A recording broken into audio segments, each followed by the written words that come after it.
Are you ready to become yourself?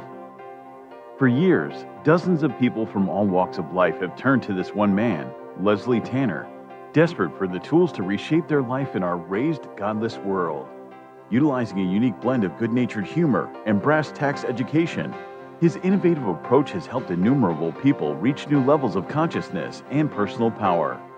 Leslie Tanner, a controversial but selfless and massively influential figure, defies categorization.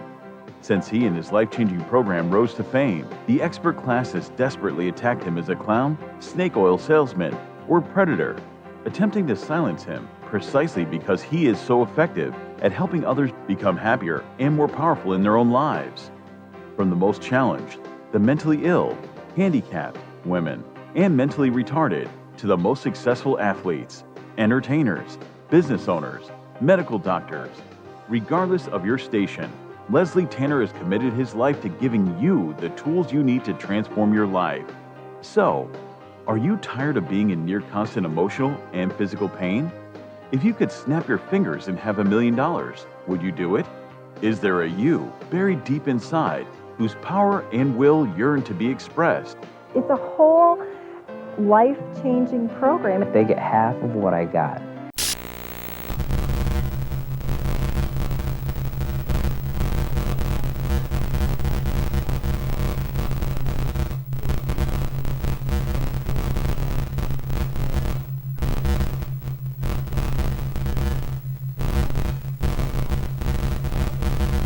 On the screen and speak to me, Leslie Tanner, directly.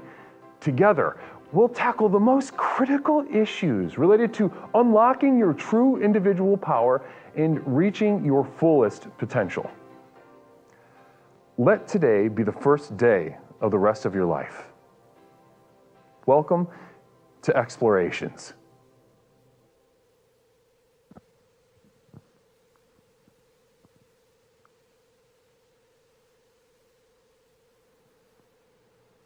My beautiful explorers, it's wonderful to be with you again. My name is Leslie Tanner, host of Explorations with Leslie Tanner, the most effective personal power program in the country. Tonight, we explore a facet of something that we have termed here as the next level. That is the resonance in being with our true innate potential.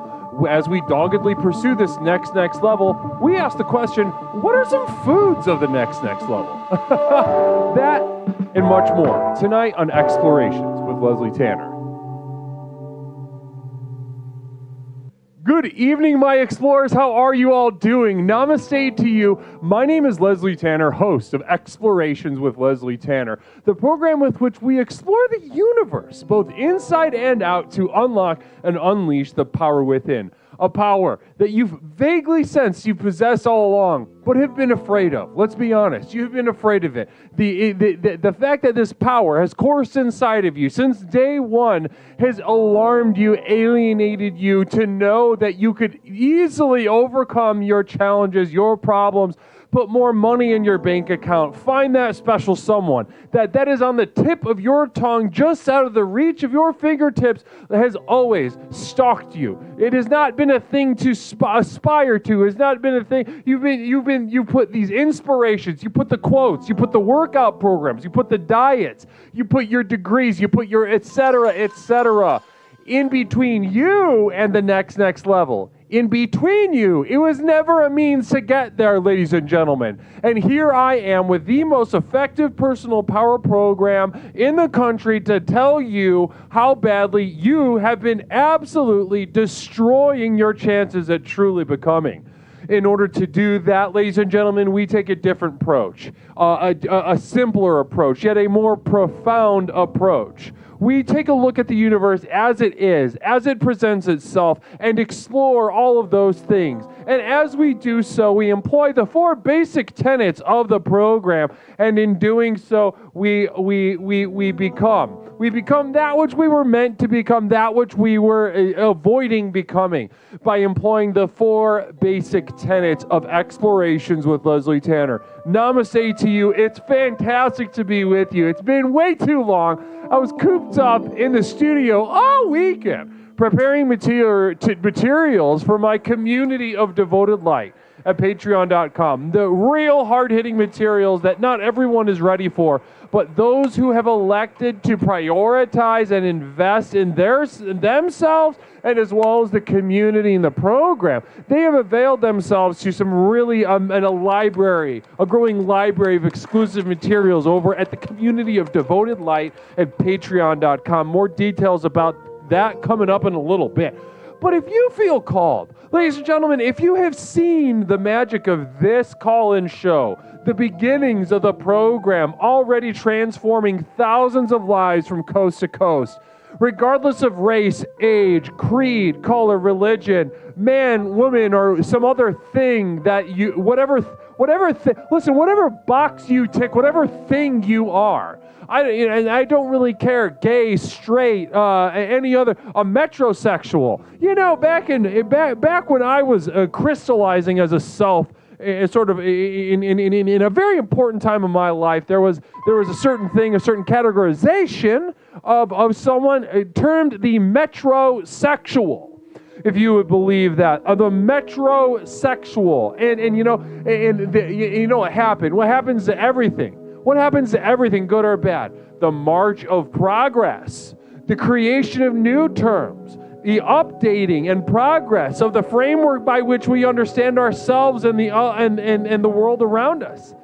It not only births new terms, new understandings, but more than that, it lays waste. A veritable Holocaust. I call it the Holocaust 2.0. It's Holocaust 2.0, subtitled The Worst One. It lays waste to everything you can see. We are amidst a Holocaust that you only need pause, give a moment of silence, and to be able to see the bodies extending in every direction in which the eye can see and the ears can hear. Holocaust 2.0 is what I call it, the worst one. Phil Z, beautiful communal vision, I'm sure. Can't wait to get into this perspective, Phil. I had a dream I was a peen bot. I gobbled tons of peen with no shame. I woke up feeling unashamed. Now, that's beautiful.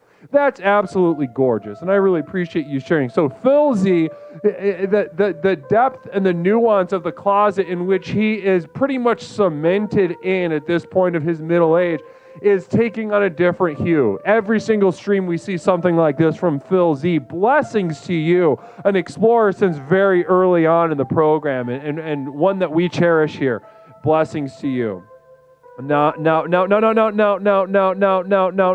See, now there we go. I love the little spin little guys put on it. What's worse than the Holocaust? Now, if you listen to a lot of people, they get anxious.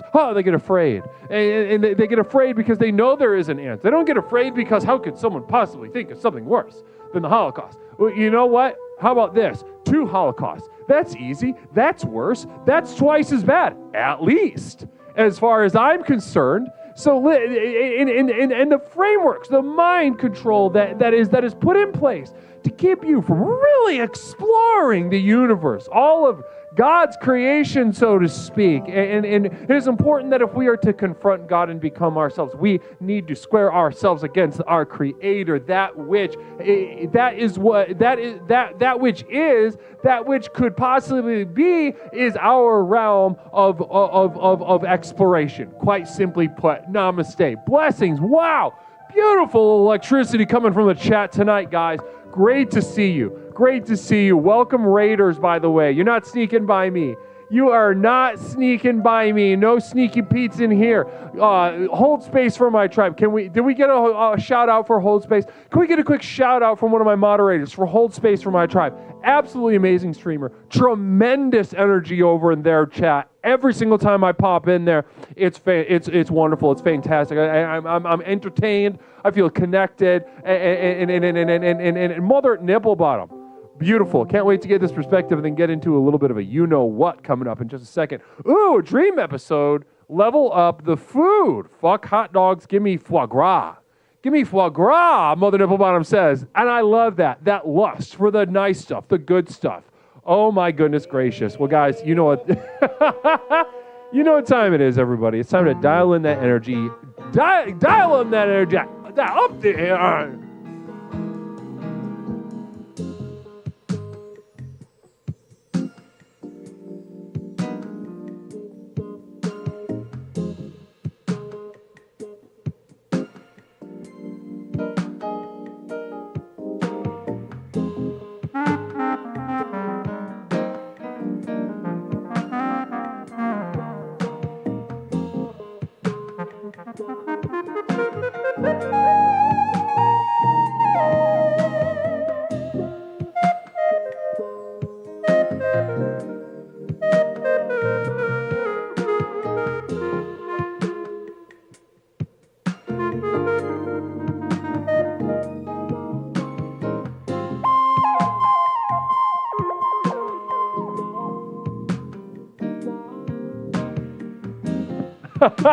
Guys, everyone thank Mother Nipple Bottom for setting this off. Namaste. I saw someone in YouTube chat confused what Raiders are.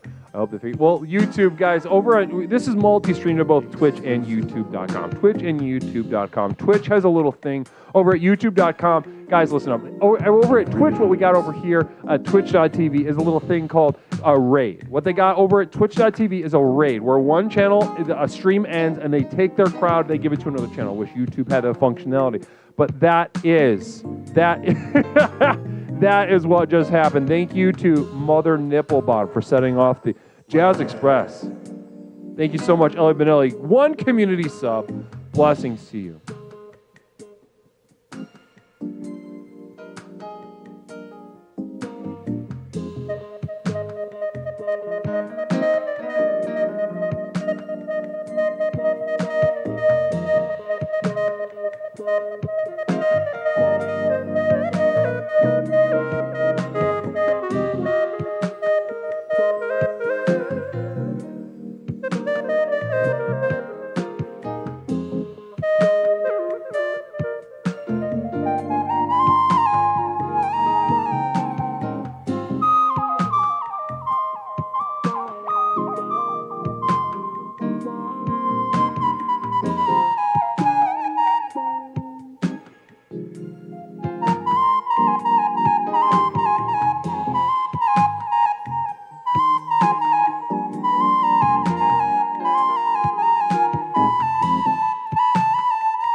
Namaste. Ooh, beautiful. Thank you so much, Ellie Benelli, again, for that beautiful sub. I really appreciate it. Extremely generous. Ellie Benelli, extremely generous this evening. Thank you so much for that generosity. Also, Fluxstorm Zero, thank you so much. Really appreciate that. A message coming in for that resub and dropping a message down. I could not be more proud of this gift of birthing the negative space, which now takes the shape of my existence in the next level. Now, that is probably, for those uninitiated to explorations, to how we relate to this universe, how we relate to the universe inside and outside. That might sound like a bunch of gobbledygook. That might sound like a bunch of nonsense. What I'm telling you right now, ladies and gentlemen, is that is a very high-level sentence that Fluxstorm Zero has shared with us tonight. Namaste to you, Fluxy. Guru, have you considered skipping jazz for a few weeks and building up your supplies so the next time you bust out the sacks, there's just thick ropes of jazz everywhere? Listen, I'm filled with thick ropes. You don't got to worry about that. As you put it, I think that's a little crass to think of it that way. But in terms of the analogy, I practically have a third testicle full of the thickest rope that you can imagine. Now. Blessings to you. And let's see what that third rope sounds like.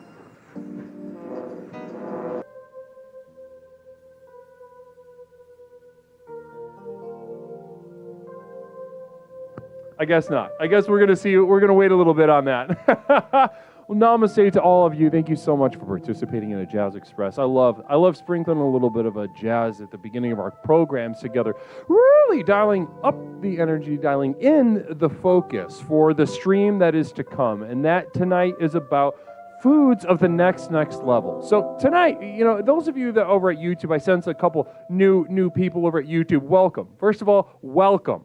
All right, welcome to you. It's great to see you. Great to see you here, and also not just here, but also asking questions. As I saw while I was getting set up, I saw a little bit of skepticism. What exactly is this? What am I getting into? What is this? I heard these people are up to no good. Well, listen. First of all, I want to commend you for your bravery and holding intact your skepticism. Not jumping on the bandwagon just because a couple knuckleheads tell you something's a good idea doesn't make it a good idea, right? That's what I say. Explorer, Fortune 500 consultant in Dephobe64, hitting us with that prime. Dephobe, first sub. Can everybody welcome Dephobe? The Phobe 64, namaste. That sounds like an RPG where you just got to pick a phobia, right? You just get to pick a phobia. On Nintendo 64 platform, perfect. I love that. I'd love to log on and sort of design a very low poly character and just make him a different kind of phobe each single time I play, and just kind of go around, maybe being a homophobe one day, maybe being arachnophobe the next day, scared of spiders, and just seeing, and really immersing myself in the subjectivity of a really wide-ranging host of subjects. To put it mildly, namaste. Now, thank you so much, Defoe. Blessings to you. And that goes for any new people that might be lurking in the background. Any new people that might be lurking in the background right now, wondering what is this? I've heard about it. I've heard the phrase, the program works, over and over again. What am I getting into? Hold that skepticism intact. Test every single thing you see. Do not just take it for granted. I want you to really hold on to that. All right, because that's going to get you farther and farther and farther than jumping on board saying, yeah, change my life program. Change my life. The program works. Let it work for me. Well, it's not going to work unless you got that sense of self, that skepticism, that bring your entire self to that. All your pain, all your hurt. All right, your closed offness is there for a reason. It's your friend. It's an adaptation. All right, don't get in there just because a bunch of dipshits are smiling at you. For God's sake, that probably got you into a heap of trouble in the past in the first place. Namaste. Now, and as I was saying a second ago, the next level you might be wondering. So the next level is the phrase that we use to refer laser shark. Namaste. Laser shark. The commands thing is not working, brother. Laser shark. It's not. I don't know why it's not goddamn working. I need to figure that out. Did it show up? Did it show up, Laser? Did that show up? You just tell me right off the bat. Did that show up? Because if the commands didn't show up, then I got to do something. It's supposed to be automated. Now, guys, as I was saying, the next level is a place where is a place that we are striving for in pursuit. The act of becoming, resonance within oneself with self-knowledge and knowledge of the other. And not having resolved anything. This is not a resonance that resolves. Namaste. Namaste, Lord's blessings.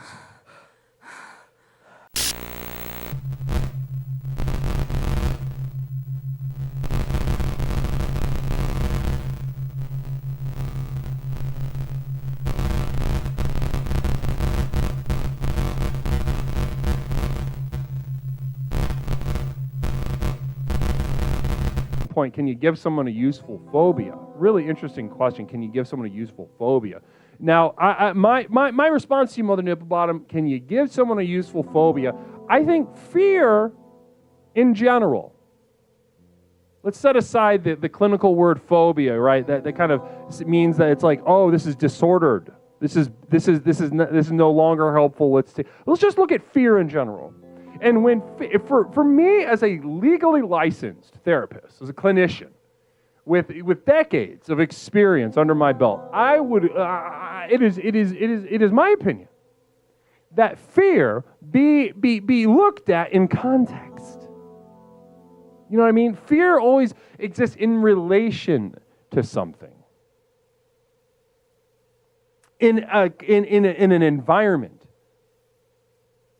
If it was truly useful to watch inside of a vacuum and think of it as inside of a vacuum and to assume a universal neutrality, then I would say let's do that. However, I have yet to see a single case where fear exists in a vacuum.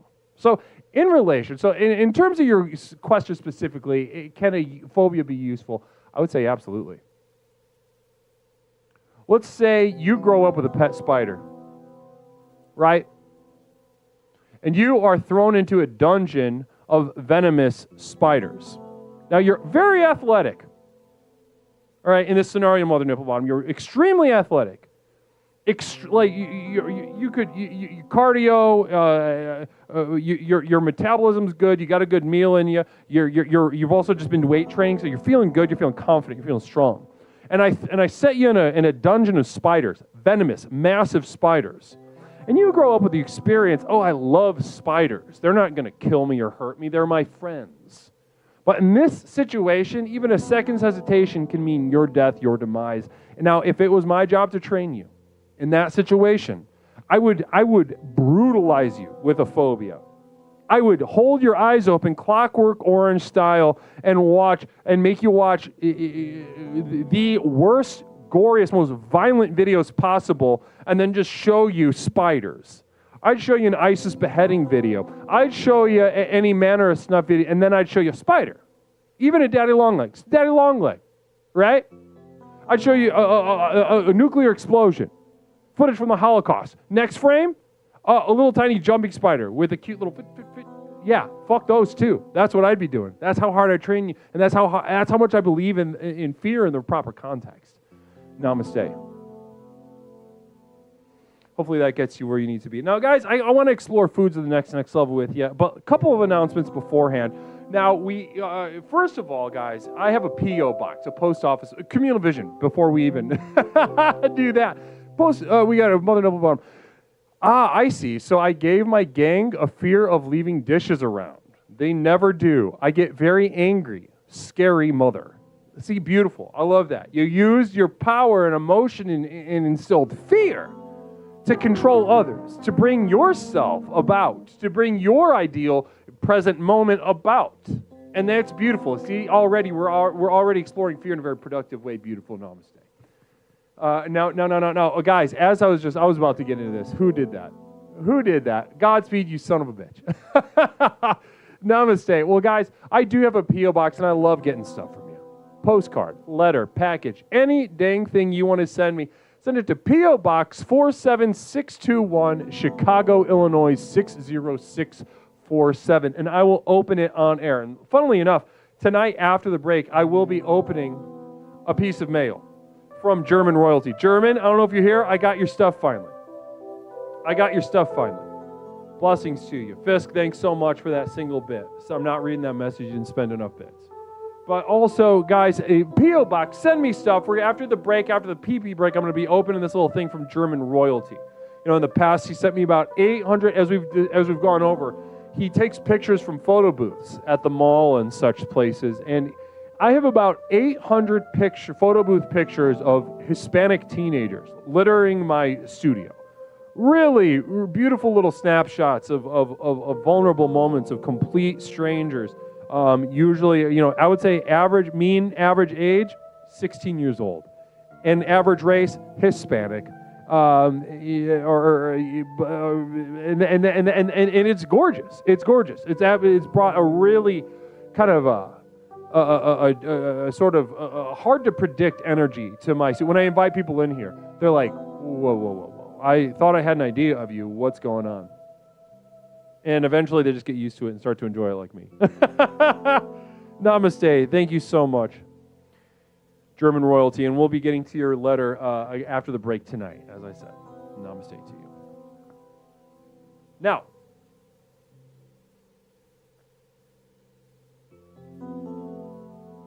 whatever race.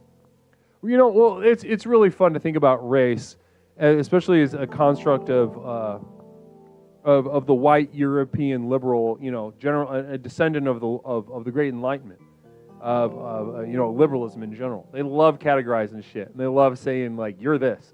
I love becoming those things. I love discovering what thing am I, and they tell me, and they change, and I love it when they change too.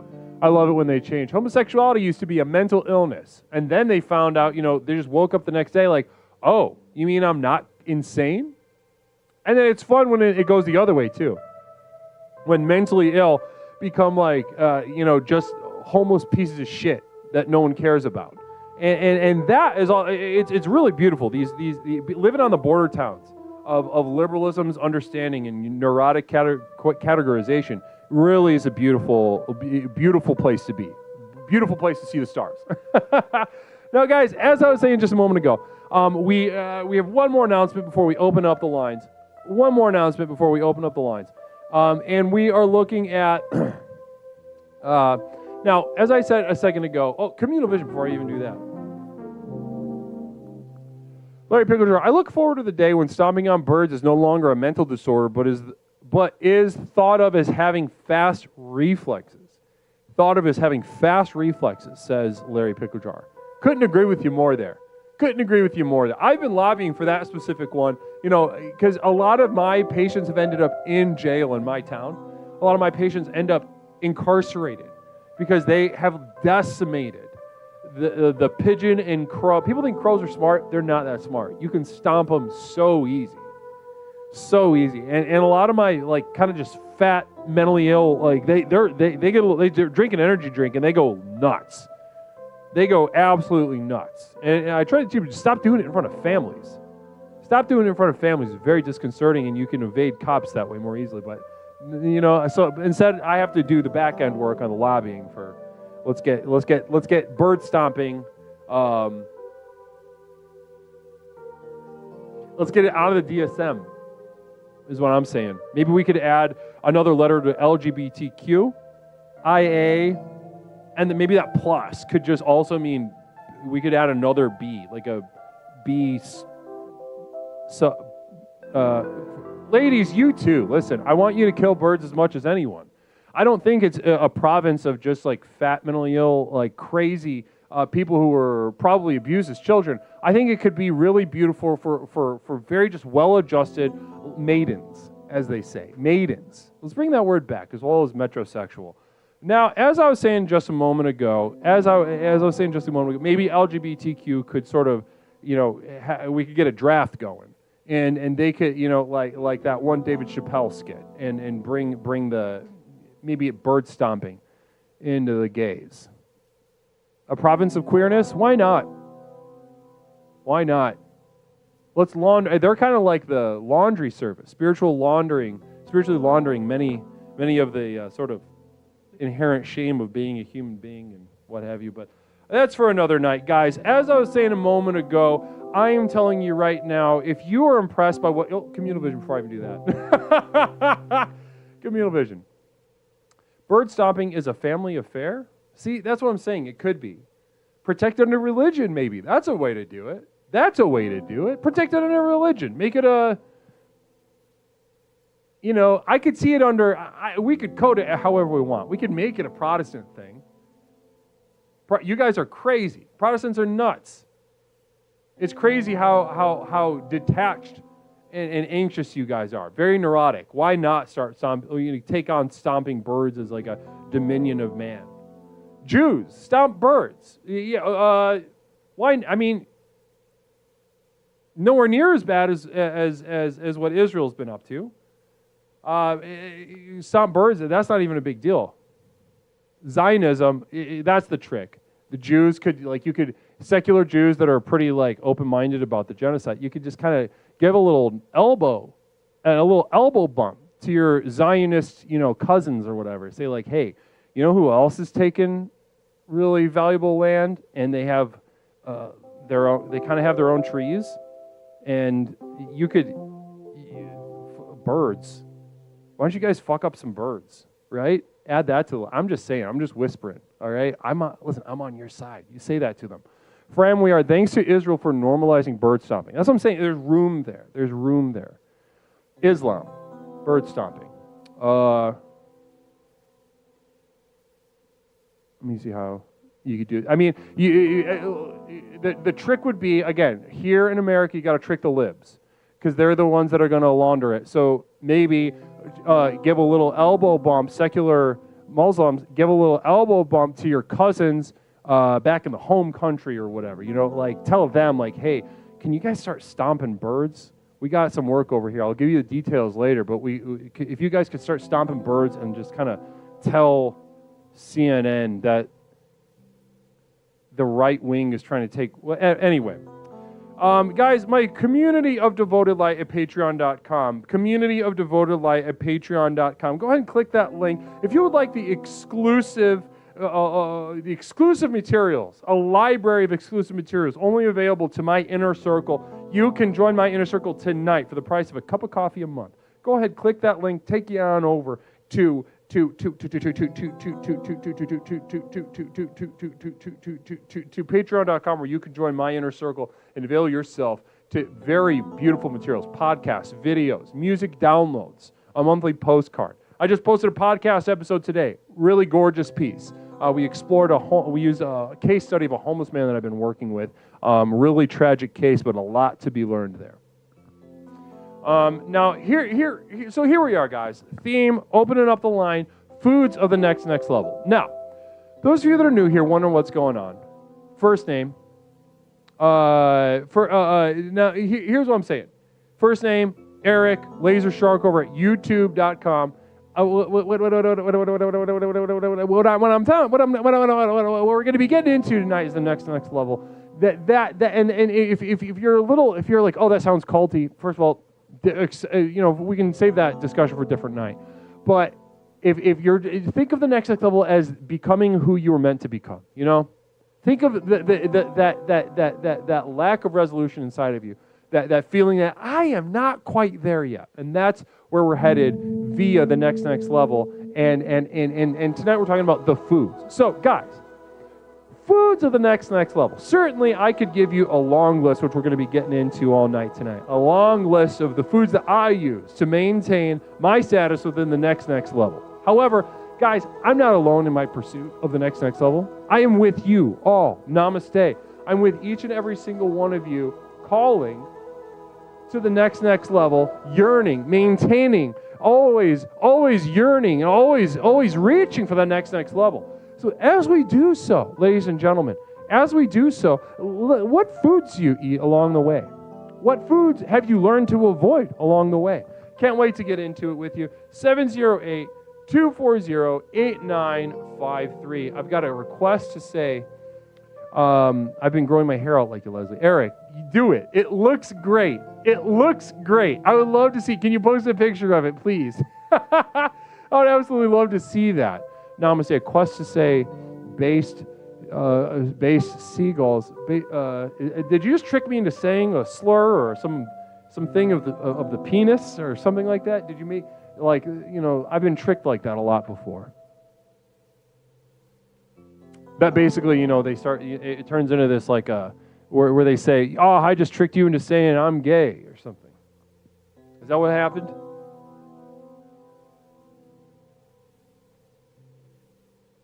(708-240-8953).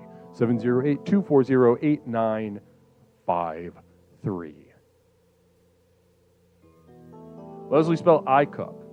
No, that was one of the first ones that got me. I'm not an idiot. I'm not going to spell that. And shame on you for trying to make me look like a fool. I'm not an idiot. I'm not playing that game with you tonight.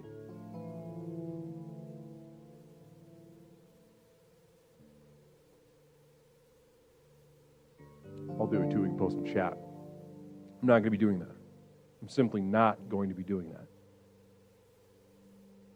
I'm not going to do that. I know what it does. It makes me sound like a homosexual, which I've had sex with men. I've gone through very slutty periods, and a hole is a hole. How do you think that I got the experience to deliver such a program with such universal application? You think I'm uncomfortable with that?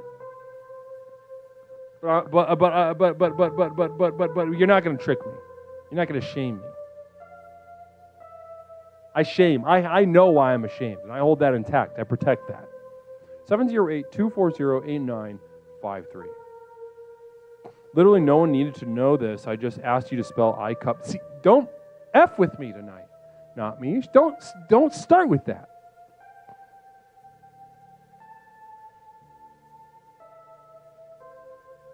Well, guys, exactly. I'm telling you, we'll get to my course on sexuality and sensuality sometime, and it's something to explore for sure. Peppercorn Patty saying, ICUP. So you did it. You fell for it, Peppercorn Patty. Everyone laugh at Peppercorn Patty, idiot. Oh my gosh. Caller, welcome to Explorations with Leslie Tanner. My name is Leslie. What is something I can call you? Communal vision before you even start. Larry Pickledor says, look down your shirt and spell attic. See, that's a good one. That's a good one. That's a sort of A more modern one. A more modern one. Caller, welcome to Explorations with Leslie Tanner. My name is Leslie. What's something I can call you? Fisk. Hi, Leslie. Fisk. Namaste to you, Fisk. We've got Leslie describe this. Sex with men. Is this the source of your mysterious herpes? I don't have herpes. Phil Z. Herpes. Someday I will. It'll at the very least, it'll go in my memoir. I don't have herpes. It was never herpes. It was not viral. It was a bacterial infection. Fisk, great to have you on board. How you doing tonight, Fisk? I'm dying. Dying. How are we dying tonight? No, I'm not dying. I feel normal. I feel so normal. Namaste. Guru, can you say, I am so fucking retarded? Yeah, you said it, and I just, you know how this works. You put it up there, and then I say it because you say it. You're not getting me with that. If we were in conversation, maybe on a VC or something, and I fell for it, maybe then you could clip it and try to get me. But they're gonna see that clip. If you clip that, if any rapists in the chat or jackals that want to destroy the program, clip that. They're gonna be, oh, this is awesome. I love the vibe. Click. I want to watch the rest of the stream. They're gonna see the context of me explaining all this. And hello to you, future clip observer. Blessings to you and namaste and welcome to Explorations with Leslie Tanner. Fisk, are you dissociating tonight? No, well, maybe a little bit, but not as much as usual. Not as much as usual. And what do you credit that to? So we got Fisk dissociating still, but not as much. Why is that? Probably because my health is slightly better. Ooh, talk to me about that. What's going on? What's looking up for you? I've been taking more iron. I've been inhaling. Not inhaling. I've been eating more iron. I've been taking beef stuff into my body. Brother Fisk, that's wonderful. That's wonderful to hear. Yeah. I'm overjoyed to hear that. Taking the iron supplement. And why weren't you getting enough iron? What's going on? Is it a diet thing? Is it a genetic thing? What's going on over there? I don't know. I think it was just a diet thing, and maybe my body doesn't make enough blood, and that's why I'm always thinking about mauling people. Actually, I called because I wanted to apologize if you saw me saying that I wanted to maul you. I thought it meant that I would be like a saber-toothed tiger, and I would be running towards you and then putting my claws into your neck. But I looked it up, and that's not what it was. That's pretty much what it is. Stone Monster 400 with a communal vision real quick, though. Fisk needs a reality totem in their 3 dream deep inception. Any response to that? I already have one, and I don't think it really helps with any of the things that I struggle with. Yeah, no, it's a fun thing to think about. Have you seen that movie though, Inception film? I think I saw it, but I don't know what was going on. I wasn't paying attention. Well, if you're already dissociative, then it's going to be okay, big deal. Larry Picklejar, caller, what is your totem? A snake, a tortoise, an elephant, and an eagle. Communal vision coming in from Phil Z74 this time. Fisk is like a sad Gwyneth Paltrow from the Iron Man movies. Any response? Was Gwyneth Paltrow an Iron Man? She was. Yeah, she was the wife of Iron Man. Tony Stark. Oh, I thought she was some random woman that popped up out of nowhere and started selling supplements or something. No, I mean it certainly seemed like that because given how amazing that line of products were, it immediately dwarfed her career in terms of cultural impact, in my opinion.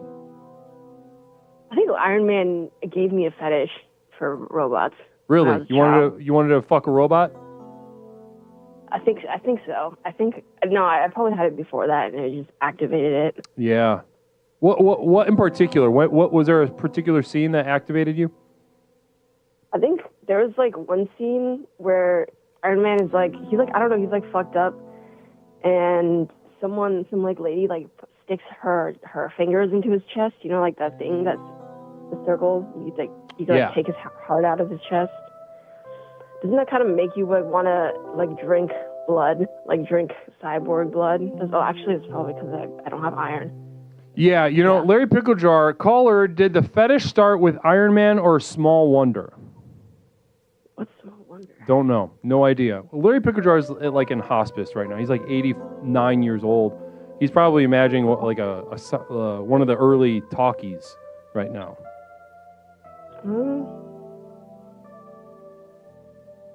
Now, as I was saying just a moment ago, I love this, food being a perfect way to discuss you, Fisk. And we're getting some iron. Is it an iron supplement? Yeah, or I'm just eating food with like more iron, and also I'm taking these grass-fed beef liver caplets that they smell disgusting, so they make me feel better. Well, no. That's an amazing place to start. So the foods that you're taking are disgusting, is what you're saying. It's yeah. I mean, yeah, it's disgusting. I mean, like who eats cow, like desiccated cow organs or whatever it is, like that's just freeze dried and put into little like plastic pills. Like as a concept, that's pretty disgusting. Yeah, I will 100% agree. Does it taste bad? No, it doesn't really taste like anything. But when I opened the bottle, you can tell it like came out of a cow's body. It's got a real organic thing, huh? Yeah, it smells like a farm kind of. Yeah, wow, ew, disgusting. But in a very Leslian sense, in a very exploratory sense, well, it sounds like that which is getting us along the next level is by definition, in many ways, extremely painful. I'm not connected to my sense of pain. Exactly. Well, except that you said the pills are disgusting. That kind of snapped you to it, right? Yeah, I guess, but I don't know how similar disgust is to pain for me. Well, in this case, I'm using them interchangeably, just because I'm saying that you're experiencing something, immediate and negative by the word pain. Oh yeah. Yeah. Not quite physical pain. You're right. That is different. But in this situation, the disgust of these pills, but knowing that it's rooting you in reality and allowing you to sort of be in a different place than you are normally, in a sort of metaphysical sense. And tell me. What if you? And a lot of people don't dissociate. Mm-hmm. Have you noticed that a lot of people don't dissociate quite to the extent that you discuss here? Have you noticed that? Yeah, they just do like a normal driving dissociation. Yeah, exactly. And then they're like, "Oh yeah, I get it." So, given your experience, now we're talking. You call up every single night and you're dissociating, right? And then today you call up and say, "I've been taking these cow organ pills." And it's bringing me back to reality in a lot of different ways. Talk to us about that journey, that travel. What would you tell somebody in chat who doesn't have an experience with dissociation? What would you tell them about that journey from outer space back to planet Earth? Well, if you're dissociated, then that probably means that there's something fucking wrong with your nervous system. Right. And if you become less dissociated, it's going to become more pronounced, and then you're going to realize, I'm hypersexual. I have, nervous system problems, and that's why I want to maul people that I see on the internet. Right, exactly. Yeah. And so you're saying what you've noticed is that the body has a way of compensating for this dissociation. If you're not in your nervous system, then the body will pull you back into it one way or another. Yes, but also also I think is already happening, and then it'll just make it like more obvious to you that it was. Right. So do you think these iron pills are gonna pull you away from being such a mentally ill pervert? No, I think it'll just make me like more conscious of the fact that I am, probably. Ooh, interesting. More deeply steeped in the perversion. Yeah.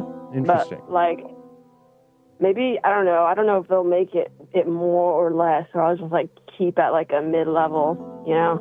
Yeah. Interesting. Well, I'd let you know, the future's wide open. I'm here for the journey, and I want to thank you for getting us started tonight with such a poignant first call tonight on our exploration as far as foods of the next level. So first of all, the foods that meet your next level needs are going to be meeting the needs of your nutrient deficiencies. Yeah. Yes. Beautiful. Well, listen, Fisk, you know we could yammer on all night, but we do need to move on. And I want to thank you for being such a generous caller. Okay. You're welcome. Okay. I will not send you buckets of blood in your mail. You do whatever you need to do, all right? Okay. Namaste. Namaste. Love Fisk. P.O. Box 47621, Chicago, Illinois, 60647. That's for Fisk, just in case you're looking for a place for those buckets of blood. Namaste. P.O. Box 47621, Chicago, Illinois, 60647. Blessings. Guys, the line is open. We're discussing foods of the next level. Caller, welcome to Explorations with Leslie Tanner. My name is Leslie. What is something I could call you tonight? Beeps? Beeps, welcome back to the program. Beeps, namaste. Guys, we got Beeps on the phone. How you doing tonight, Beeps? Much better than this weekend. I thought I'd follow up on Fisk's buckets of blood. Because the spirit of the poo I study, got revenge on me. Interesting. Okay, speak more. The spirit, let me say that again. The spirit of the poo that you study got revenge on me. Is that what you said? Yeah, but you make it sound a lot more interesting. I simply said the words that you said. It is interesting. Okay. Now, take us. What does that mean? The spirit of the poo got revenge on you. Talk to us about that. Well, I did some processing of poo, and I criticized it like I normally do. And I think the person had bled into it, and I was like, oh, this is jelly. Well, it turns out it wasn't. And I discovered firsthand because I'm convinced I ate fiberglass mayo or something in a sandwich because I was spewing blood, black blood all weekend from both ends. And it finally almost stopped today. So I was like, oh, well. So now I can tell you blood in the poo from a different conversation show ago is actually black. But I need to learn not to criticize my work. Interesting. And cancer patients. Interesting. Did you say, what was that? Did you say dissertation? Oh, no, cancer patients. Cancer patients. So you were looking at the poop of a cancer patient and trying to determine whether it was blood or jelly. You got it wrong. Is that what it... Well, yeah. It was blood, but you said it was jelly. Well, I was like, I don't know. Maybe it's jelly. I don't know. So you gave it a shrug and you called it wrong. How did you find out that it was actually blood and not jelly? What kind of discovery process was that? Oh, it was when I experienced it firsthand. Interesting. Okay. Yeah, so I either have an ulcer or really bad food poisoning. Interesting. To the extent, so Larry Picklejar says, this is why the American medical system is broken. Oh, no, it's broken because my doctors, they're all like, okay, don't come to the ER until you lose too much blood and feel woozy. And they're all like, we'll check for ulcers on February 25th. Interesting. So you have... If I have an ulcer, it's going to be too... So you have black coppery blood coming out of your mouth and your ass. Yes. And poop. With your Also coming poop out and of with my your mouth. And then the doctor says, yeah, okay, let's put this out a month and see. Let's just see what happens. Let's not come to any rash conclusions. Yeah, they keep checking the blood levels to make sure it doesn't dip too low. Like my blood cell count. And how's that doing? How's that count doing? It's low, but not the too low. Interesting. So just take iron, like Chespin, and Fisk recommends. Right. So iron is food of the next level. Next level. So really interesting. Okay, so the first little note about tonight's foods of the next level. First of all, you're saying you're giving a second to our first caller, saying the iron is a food of the next level. Sort of reinforcing that within our minds. Is that where we're going for your first note? Oh my God, yes. Okay, and have you noticed that it starts making you feel better when you take the iron? Yeah. I think it gives me more energy. Yeah. So definitely. Interesting. Okay. Yeah, and I take it with vitamin C at the same time because it helps bioabsorption, which just means you get more of it. Yeah, beautiful. Okay. Now, vitamin C is sort of supplementing the iron as well, so sort of a kind of a sub-supplement. Now, so many questions. You really came out of the gate with some very colorful, you shared some very colorful things about your life with us.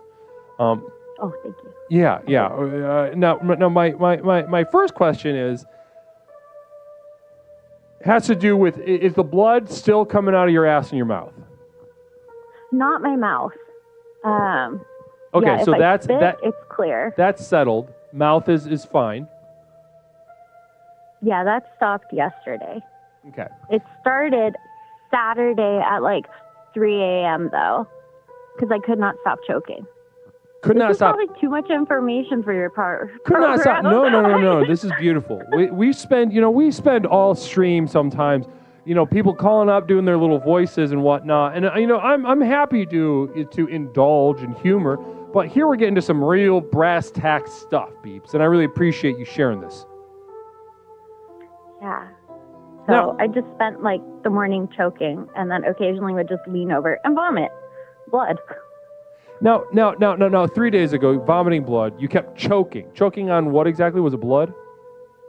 I think it was just extra spit in my mouth. Mm-hmm. I don't know. I was just so tired. Right. So if I tried laying down, I would just start choking. But I was tired and forget and that sounds rough. Down. Now, have you been having trouble keeping food down? Have you been able to chew food? I just started eating again today, and it was like applesauce because I'm kind of wary of food. Right. Oh yeah. Is the applesauce going down? It was, yeah. We accidentally bought the little kid squeezy pouch applesauces. Yeah. And I felt like mortified, but now I'm like, oh, this is pretty good. I don't have to wash a dish. Oh yeah, so. That's the best. I've been in and out of several situations, that led to the similar solutions where food is just not an option, and you gotta just do whatever. And not having a whole host of shit to deal with is so nice when you can't even really think about it without getting sick. Yeah. So I love that. Go-Gurts, the applesauces, I love that. So now, we still got blood coming out of our ass. Yeah. But I'm hoping it'll lessen because otherwise it's an ulcer. And they won't check till February 25th. Right. I with an ulcer, ulcers are really not that big of a deal. If I had a nickel for every time somebody said, Leslie, help me, I'm bleeding out of my ass, I said, let's push this back 3 months is my normal thing. So I'm on the doctor's side, to be honest. Larry Picklejar with a communal vision Beeps, your real problem is you are listening to your doctor and not going to the ER, but good luck with children's applesauce. Okay. Thank you. Yeah. Yeah, the children's applesauce is working. There's, I think, probably too much sugar in it. Yeah. But, Yeah, probably. Well, maybe, but you might need that little boost, though. Oh, yeah, that makes sense. Maybe. Yeah. They think the ulcer would be, because they're saying upper endoscopy, so that's like the throat. Right. Like that's where they're sticking the camera. But yeah, I tried having a Gatorade, and there's 3 colors. I tried each of them, and the red one gives me heartburn. So I was just thinking, oh, bad luck. So why are they putting you through? Why are they putting you a month out? Is it because your insurance sucks? Is it or is it just like fuck you? Yeah, it's just the availability of the next appointment. They Right. say you can call back. There's no wait list, but you can call back to see if there's day of cancellations. But the thing about like sticking a camera down your throat and your stomach is that your stomach needs to be empty for like 8 to 12 hours. Sure. So like day of cancellations are like pointless. Right. You'd have to literally not. You'd have to maybe eat. Prep? Yeah. When do you eat at that point? Yeah. So it felt very surreal, like that Catch-22 book I read in high school. Now, I have another question for you, Beeps. You mentioned earlier in the call something about fiberglass. Now, did you eat fiberglass, or was that just kind of a guess at what happened? Oh, that was because I did not eat fiberglass. I just didn't understand food poisoning, like, can cause bleeding. I don't understand how that's possible. But I'm not a doctor, but it doesn't make sense to me. So I'm, like, gonna joke that the next level food to avoid is fiberglass and mayonnaise, because that's more comforting than just getting food poisoning and Right. bleeding. Right. Ooh. It gives you a little more control, huh? It feels like it. And, Yeah, because I still don't know what I ate, because I literally wasn't wanting to make decisions and copied my friends that day and literally got what they got. And did they get sick? No. And I mean, that's a very good thing. But no. Hey, listen, you don't need to hide your resentment and bitterness towards your friends from you getting smitten by the poop gods. Like you can let it out. You can say, I hate my friends for having done this to me. Yeah, well, she did pick a bad sandwich, and I'm never going to eat it again and never eat at the cancer center again. And Well, there's not your first, trust but her you're eating at a judgment cancer food. center. Yeah, it was a new one. I thought they'd have better food. Yeah.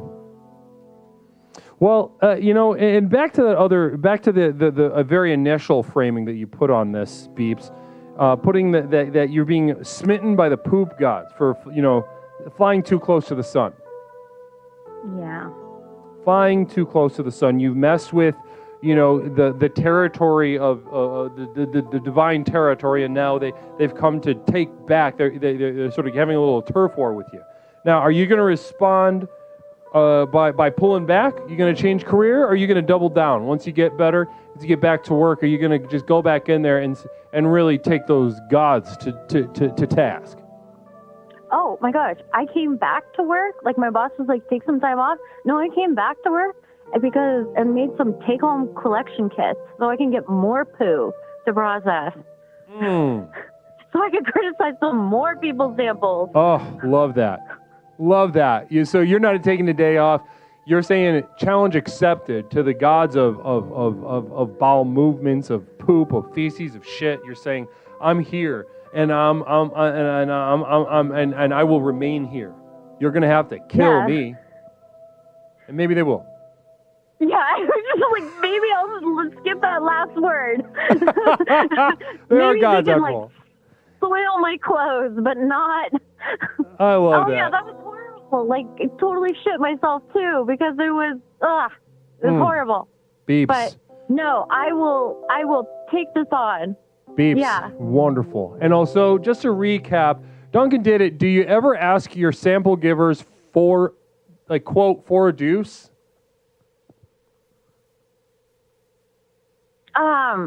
I'd never talked to the sample givers, thank God. I don't talk to patients. Like, that'd probably be sad. No. Listen, I'd love to chop it up with you all night, Beeps. Lord knows we've got a great rapport. That's great. A fantastic rapport. We could do this all night. But I want to kind of want to do a little spark notes. So you, as far as foods of the next level, you say yes again. You second iron as a food of the next level, especially somebody who's losing as much blood as you are through your mouth and ass. Then on top of that, you're adding applesauce.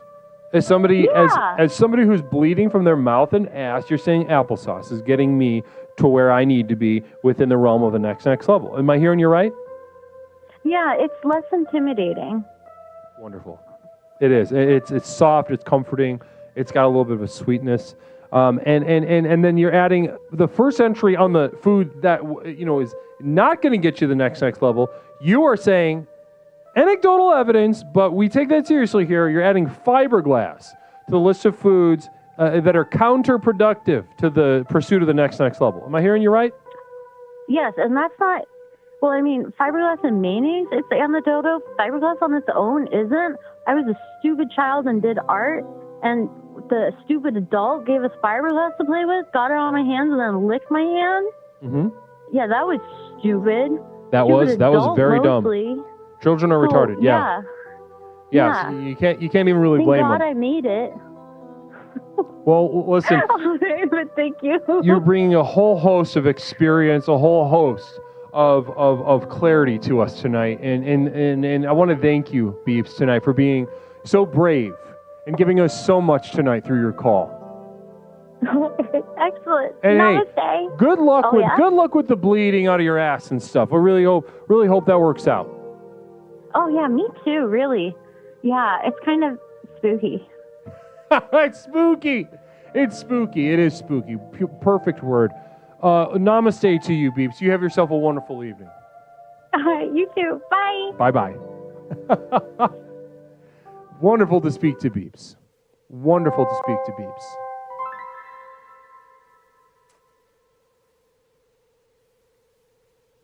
Wonderful to speak to Beeps. Namaste. PT, namaste to you over at youtube.com. PT, namaste. Welcome.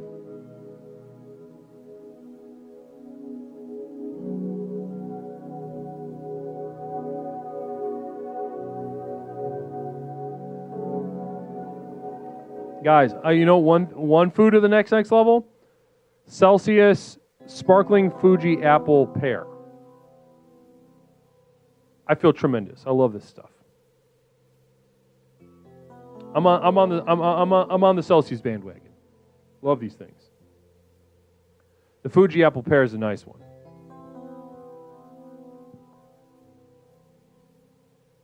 Angry Scar 09, my Celsius bro. Shout out Angry Scar 09. We had a fun moment where we were both consuming Celsiuses the other evening amidst our conversation together. And what a night that was. What a beautiful night. Beautiful, wide-spanning conversation that we had together. Blessings. Guys, if you're not following Angry Scar, get that name on your list. Get your name on that. Get that name on your follow list. I went orange today. Oh, did you? Do you buy them in bulk or do you get them single? You get little loosies at the store, Ingrid? How do you do it? The drink sticks are good. Cherish. Those were on like a super sale at the store I saw the other day, but I didn't have enough money for that. But the little powders are good. Do they hit the same way that the cans do? Cherish.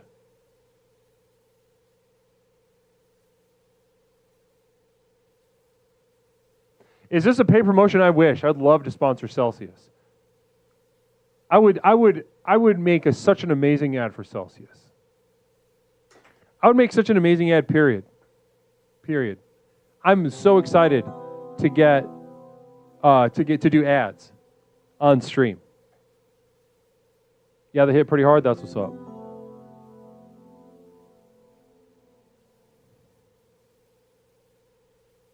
Peppercorn, you got to give it a try. Give a Celsius a try. What's your go-to if you got to get an energy drink? Peppercorn.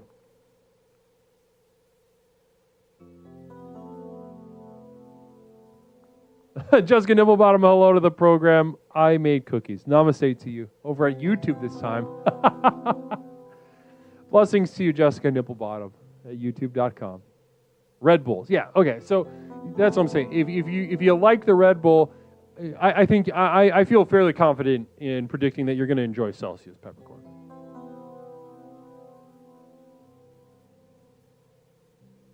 No, they don't. They're zero sugar. They probably got that fake sugar alcohol in them, like ethyl, whatever. Some shit. I don't know.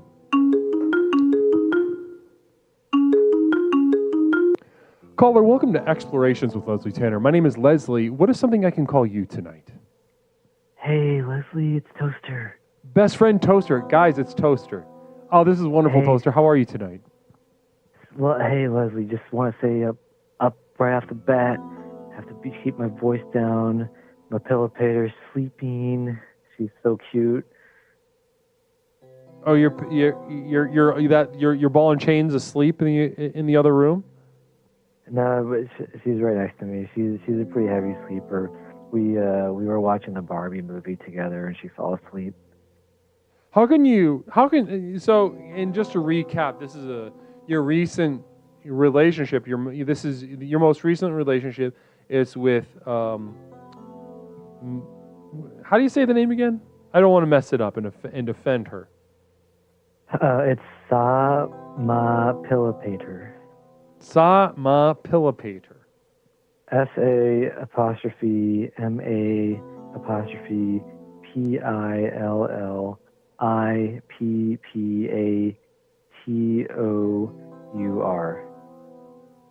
Sa Ma Pillapater. Beautiful. Sa Ma Pillapater. No. Oh, she's like twitching in her sleep a little bit. It's so cute. Now, I would say, I don't mean to, be crass and offend and.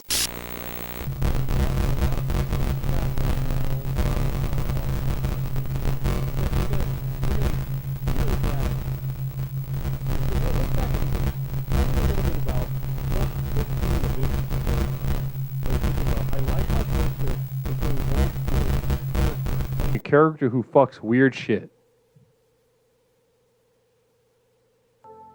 Any response? I don't answer communal vision. I'm not answering communal visions. Okay, no, okay. So, and for those of you that don't know in the chat, what is Sa Ma Pillapater? Well, I know people like the. Oh, let me get into the other room. I'm gonna try to get out of bed without waking her up, so I can talk normally. Okay. Yeah. Yeah. So yeah, I know people like to. I'm still gonna try to keep my voice down just to make sure, but I know people like to rag me and make fun of me, and for the whole acorn thing and everything and the pillows. But yeah, she's a spatula. And I think that's beautiful. Like, we like, it is not stopping us from doing anything. We still watch movies together. Like, we still make omelets together. Like, like any other couple. Zombie Orphans, stay welcome. Now, communal vision quick from Larry Picklejar. Toaster, how does it feel to have been replaced by Fisk as the first caller of the night? She doesn't try character stories about being a boring guy who fucks random things. Oh, I missed the first. I missed the previous calls, but I do like to kind of take the. I kind of like to take the first call of the day off every now and then to let other people have a chance, because if I was going for it, I would get it every time. So I'm glad Fisk got it. Fisk is great caller, and I'm honored that it was Fisk in today's case. Now, listen. Also, Yep. yeah.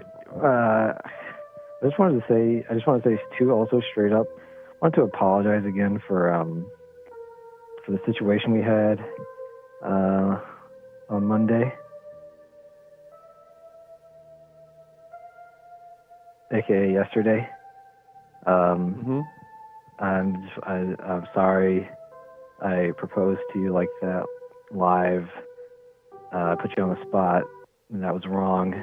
So, those of you who aren't familiar with what he is sharing with us, Toaster is referring to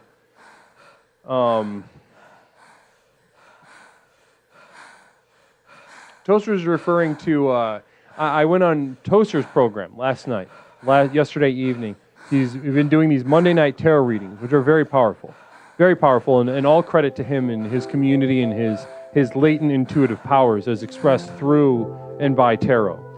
Fram Weard, hey Toast, I'll give you 250 bits next Tuesday for a Quran reading today, like right now, please. I'm really trying to get off all the Quran stuff because I've been advised to just stay away from that's something not to be trifled with. Who said this? I'm just a lot of my confidants are warning me. I don't even understand. You're just reading it. You're not even doing anything disrespectful. Yeah, I'm just telling you what I'm hearing. That's what I thought too, Leslie. But you gotta be careful these days. Well, yeah. I mean, there's a difference between being careful and allowing somebody to infect you with their neurotic little hiccups. I'd love to have a conversation with them about that. Larry Picklejar, Toaster, getting off on reading the Quran is very much frowned upon by Islam. You're not coming when you read it. I'm not going to answer that. Okay. Because I don't answer communal visions. Fram Weard, communal vision. Toast, I'm going to count to 3, and if I don't hear a Quran reading, I don't know what will happen next. No, not answering communal visions.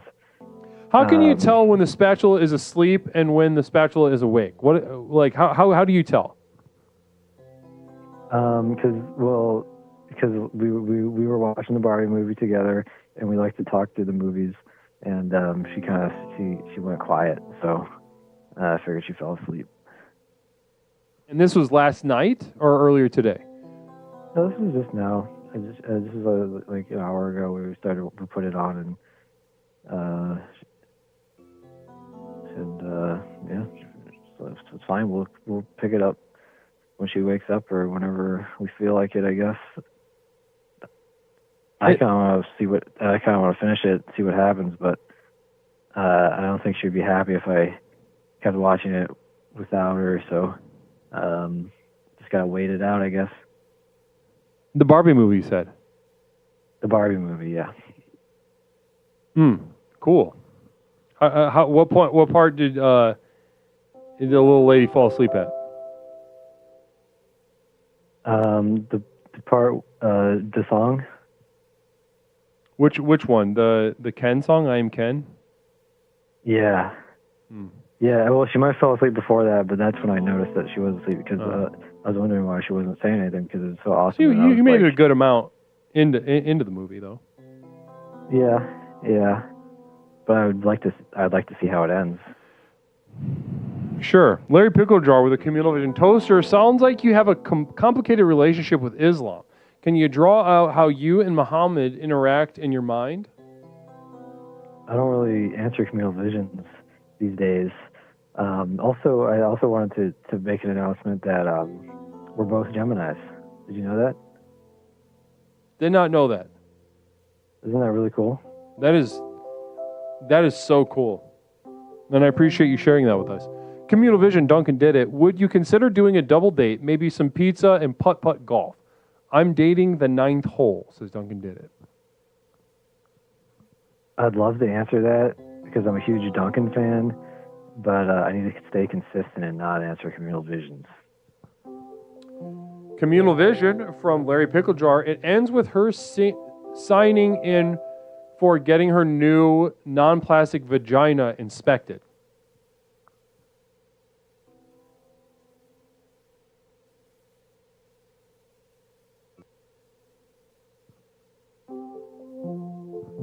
Communal vision from Peppercorn Patty. Are you sure you didn't kill her? Is that why she isn't talking, Toaster?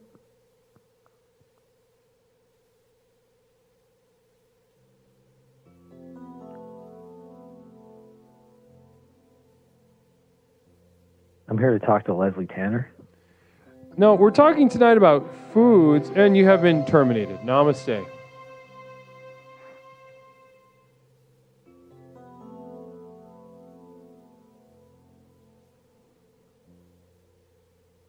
Seven zero 240-8953. Tonight we're discussing foods of the next level. What have you found in your life is aiding your journey to the next level?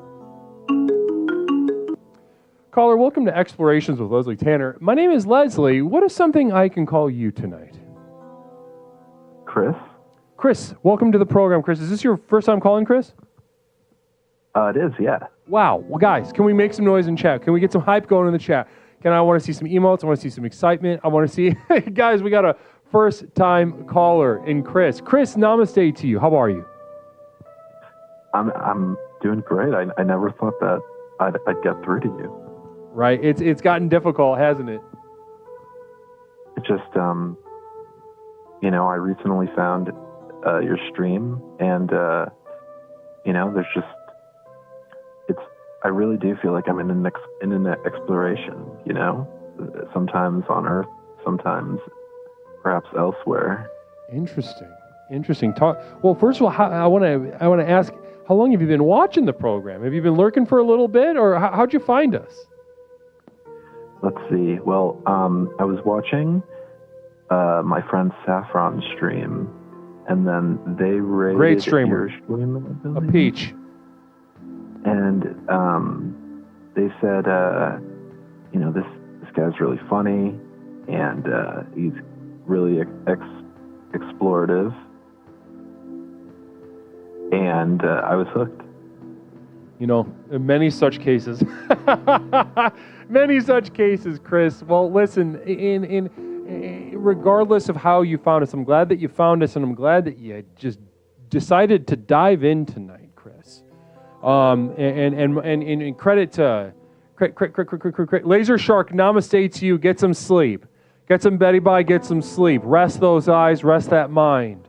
Blessings to you. I'll be sending you a sort of vibrational pattern that you may or may not consciously experience, but you will definitely benefit from tonight. Namaste to you. Now, Chris. Hey.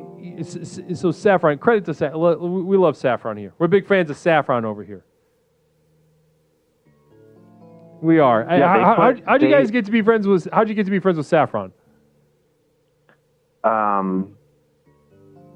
Well, to be honest, I usually go into to just random streams where there looks like there's fun stuff going on, and I think they were wearing some kind of getup that someone redeemed. I think it, like some kind of like cowboy outfit or something. Ooh, I thought it was funny, and then you just kind of hang around and you make some you just watch, and you just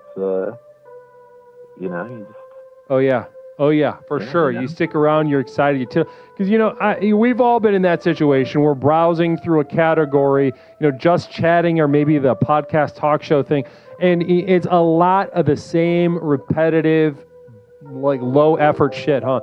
Quick affirmation for fellas. Listen, you can't ever rest. You must die before you rest. Let's do another one. That was just a tip of the iceberg for the fellas. That was an iceberg? There are so many brands to trust when it comes to socks in general. And time again, I find myself returning to Hanes. And that was for fellows. Namaste to you. Yeah, that was just a tip of a sort of spiritual iceberg. You know, I refer to it as an iceberg, but it's more of there's just a lot. Sometimes there's a pregnancy inside of me in a spiritual sense, and I must affirm either men, women, or thems. Thank you for the bits. Blessings to you, Cheen and Peppercorn Patty. Namaste. Now, Chris, you know, we could gab. I'd love to gab. I'm already loving this conversation, loving your vibrations. I would love to get into our theme tonight with you, though, if that's all right. What's the theme? Foods of the next level, Chris. Foods of the next level. So first of all, this is your first time call. Do you know what I refer to when I speak about the next level here at Explorations? The level after the next one? Yeah, that's a really good one. Yeah, I mean, that's a perfect way to think about it. The level after the first one. Now, do you know what famous group, what famous, spiritually minded, insular group, and we have a psychic emergency real quick. One moment.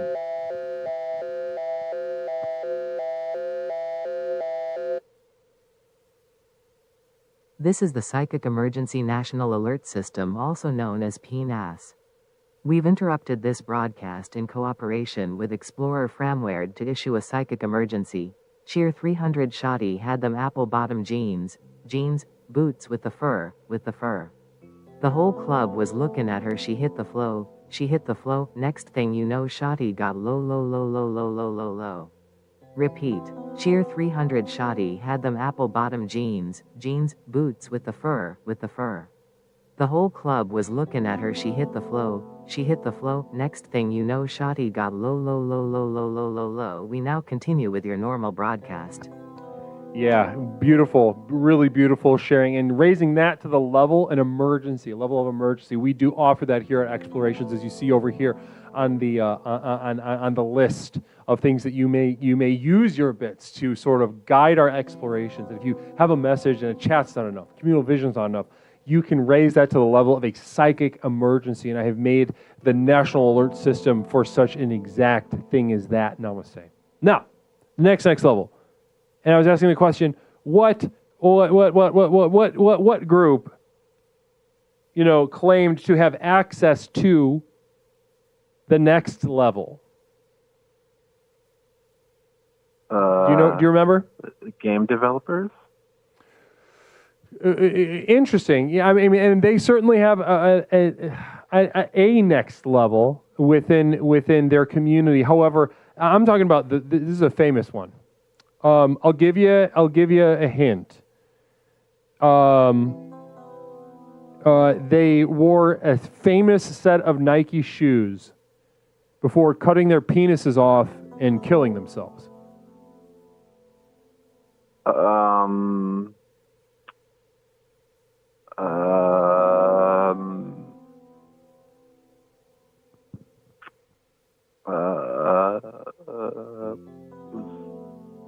Can I get a time period? 90s. I mean, the group spanned officially from the Destiny's 70s to the Child? 90s, and then but it sort of peaked and hit their cusp in the 90s. And there's a psychic emergency. Please, think about that for a moment while we visit this emergency on the screen. Namaste.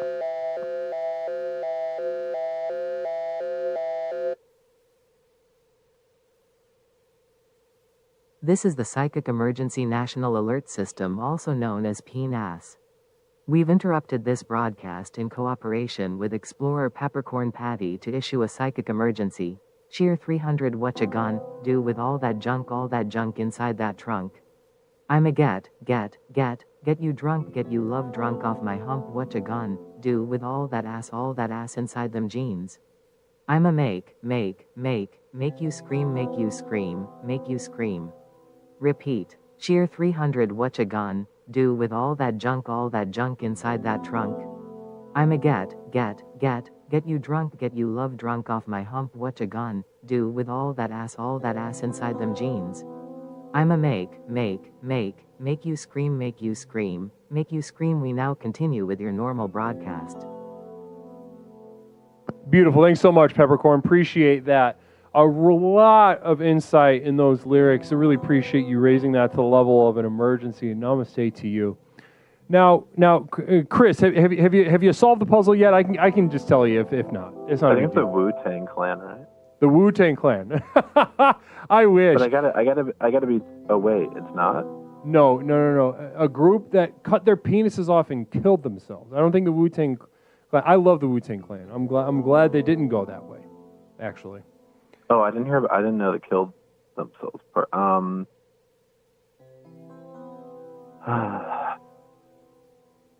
I've actually, you know what? I don't know. Well, it's clear. It's not a big deal. It's one of the giants upon which our community here sort of we sit on their shoulders. We take pages out of their book, their playbook, what they got right, what they got wrong. They got a lot right. They got some pretty important stuff wrong though. Heaven's Gate. Heaven's Gate. Yeah, it's a famous cult from the 90s. Well, not that famous, if you didn't know, but a cult from the 90s that you got a rabbit hole to go down. It's a lot of fun. All their documents are preserved online. A lot of their tapes, their texts. If you go to archive.org and just look up Heaven's Gate, you can find all their tapes. I can check it out. Oh, it's Reminds beautiful. Me of like Temple OS kind of. Oh yeah, listen. If you liked Temple OS, you're gonna love Heaven's Gate. Okay. I was just thinking about Temple OS the other day. What a massive, gifted, and brilliant mind. It's crazy because it's building an operating system's no joke, and to make a themed one too. Say that again. Oh, just being able to make an operating system, let alone a themed one. I know. Really, there's only, one place that all that came from, and that's what's beautiful about it. Every single facet of that is organic. Now, we got a communal vision from Pepper and Chini.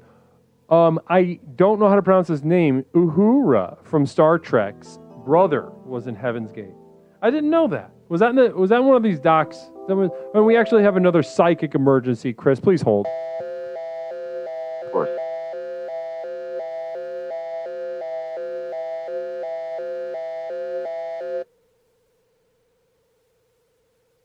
This is the Psychic Emergency National Alert System, also known as PNAS. We've interrupted this broadcast in cooperation with Explorer OM Godspeed to issue a psychic emergency. Cheer 300, listen up, y'all, 'cause this is it, the beat that I'm bangin' is delicious for delicious.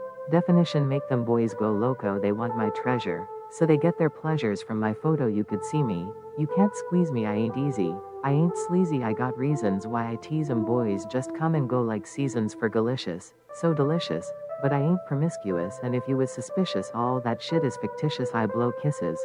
Mwah. That puts them boys on rock. Repeat. Cheer 300, listen up, y'all, 'cause this is it, the beat that I'm bangin' is delicious for delicious. Definition: make them boys go loco, they want my treasure, so they get their pleasures from my photo, you could see me, you can't squeeze me, I ain't easy, I ain't sleazy, I got reasons why I tease 'em, boys just come and go like seasons for delicious, so delicious, but I ain't promiscuous, and if you was suspicious all that shit is fictitious, I blow kisses. Mwah. That puts them boys on rock. We now continue with your normal broadcast. Namaste. Thanks so much. Appreciate that. Godspeed. A lot of beautiful insight in that. Now, so the next level is beyond the next level. Heaven's Gate, they fucked up, to put it mildly. A lot could be said about their mistakes. Communal Vision, Fram Weard, a hip-hop education is 100% part of getting to the next level IMO, says Fram. Hip-hop education via Black Eyed Peas. Namaste. Thank you. What was that? I agree with that. I think you got to, if you don't have a good kick and snare, then what's your worth? Wow. Somebody clipped that. That's beautiful. Well, Chris, now the next level being work in there too, What was that? Some hi-hats in there, maybe little bells. Bells, I love that. I know, I love that. The 808 cowbell is so fun. They didn't board the spaceship right, says Stonemouse. They didn't board the spaceship right.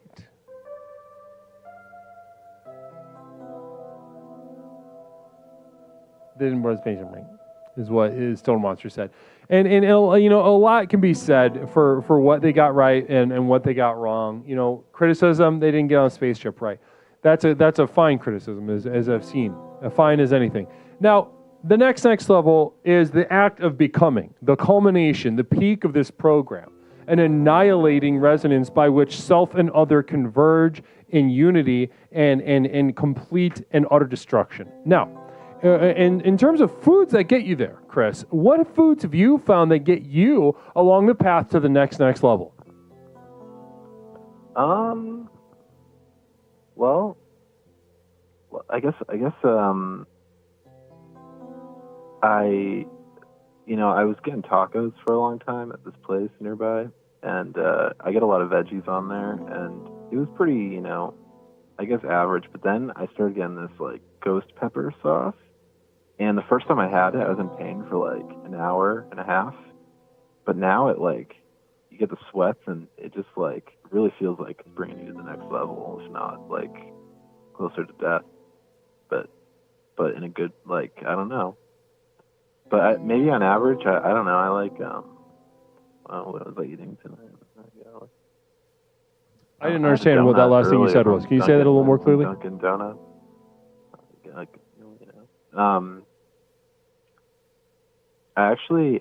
I just had chicken and rice today. I tried to have this bowl of ramen that I got from Big Y, and I microwaved it, like it said, and everything, but it just like started smelling bad, and I always wondered, and maybe someone could tell, it's just like, sometimes it just, I don't know.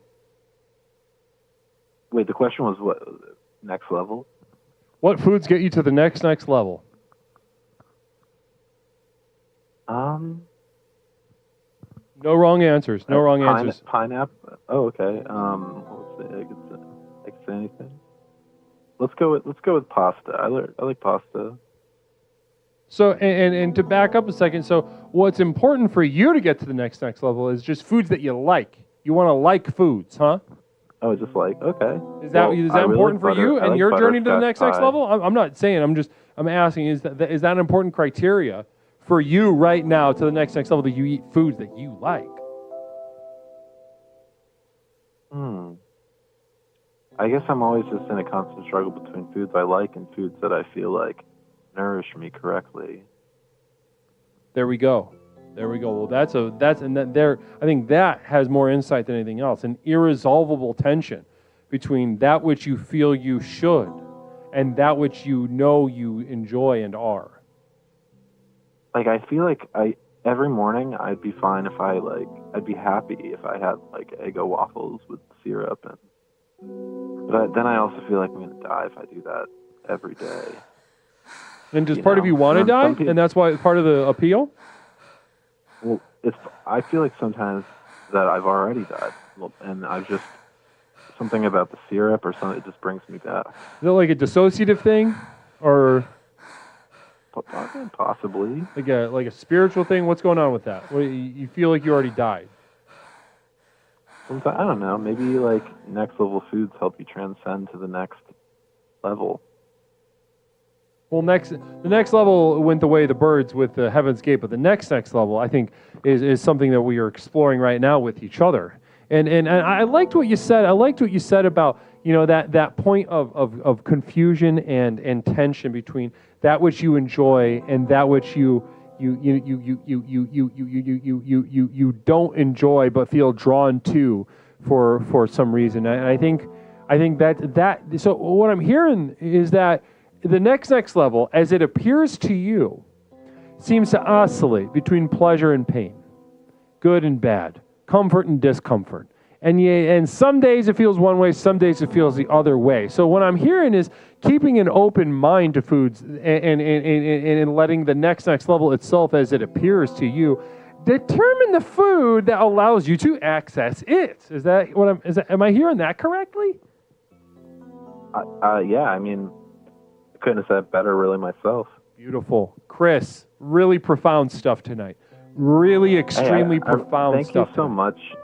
I just want to give a shout out to Maple and Adrian for, also watching this. What are their names one more time? Adrian and Maple. Maple and Adrian. Maple and Adrian, namaste to you. I do want to say Maple was a first-time chatter, and she said you were very handsome when she came into Maple. chat. Bless you. But then it got lost in the dissonance of infinity and the dissonance of infinity. Yeah. You son of a bitch. You son of a bitch. The dissonance of infinity. You're home, Chris. You are home, Chris. Wow. Oh, Lord in heaven. Well, I love that. I'm loving that. Listen. You don't be a stranger, all right? And Mabel, Adrian, you call in too, okay? I want to hear from you both. But you in particular, Chris, I love that. What a note to end on, the dissonance of infinity. Gorgeous. Thank you. Chris, Thank you. Blessings to you. Thank you so much for being so generous tonight. Have a very good night. Sorry, thank you. Namaste. Say it. Bye. Say the namaste. You hung up. Well, first time caller. Caller, welcome to Explorations with Leslie Tanner. My name is Leslie. What is something I can call you tonight? Hello, Leslie. It's Reverend at All Cost Money. How are you doing this evening? Reverend at All Cost Money making a return to the program. Namaste to you. It's good to hear you with a little more frequency. Yeah. I was thinking about, I like the idea of superfood, and I have two that come to mind. One is the obvious answer, honey. Honey. Talk to me about honey. Why is honey, for you, a food of the next level, and maybe even for others? It never expires. It's the only natural food that does not expire. You can take a jar of honey, stick it somewhere, as long as it's sealed up, open it 100 years later, and still eat it and be fine. Wow. So you're saying, let me hear you right. Let me hear. Now, honey, some of you may not understand this about honey, that you can literally eat honey as long as it's sealed up. You know, they've actually, I've read about, they've tested the honey that was entombed in ancient burial sites in Egypt, and it was still edible. And it's still fine. Yes, sir. Now, amazing feat of the natural world.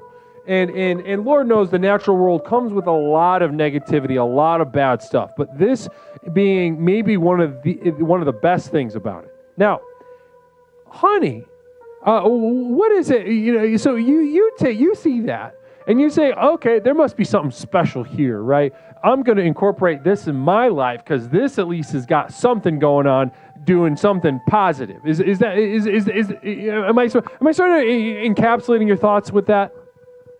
Well, I also like it better than sugar. Like, I like the natural sweetness of honey over like granular sugar or brown sugar or whatever you guys use or whatever confectionery is. Right. Like, I'm a big fan of like honey sweets, honey cakes. Right. Like, honey peanut butter cookies are amazing. So if it's coffee, you put honey in coffee? Yes, actually, I do. Wow. When I used to drink coffee, I would occasionally drop a dollop of honey in. Love that. I'll bet some honey and cream in coffee would be really nice, huh? I'm not a big cream guy. Not a cream guy. Okay. Not a cream guy. Not a cream guy. Reverend at All Cost Money is not a cream guy. Entered in public record. What's wrong with cream? It just takes away from the flavor instead of adding to it, in my opinion. I like the bitter sweetness, not necessarily when you add cream to coffee, it seems to take away some of that bitter flavor, and I actually like the bitter flavor. When you asked earlier in chat, I think you asked Scar what his go-to energy drink was, and he said Red Bull, and I can't drink any of those, but I do like the original Rockstar because I like that bitter flavor. Right, those old school energy drinks did not give a fuck what they tasted like, huh? Right.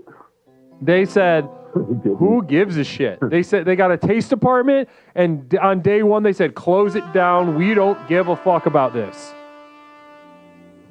Maybe, but I happen to really like the Rockstar is the one that I like the most because it tastes the least like sugar to me.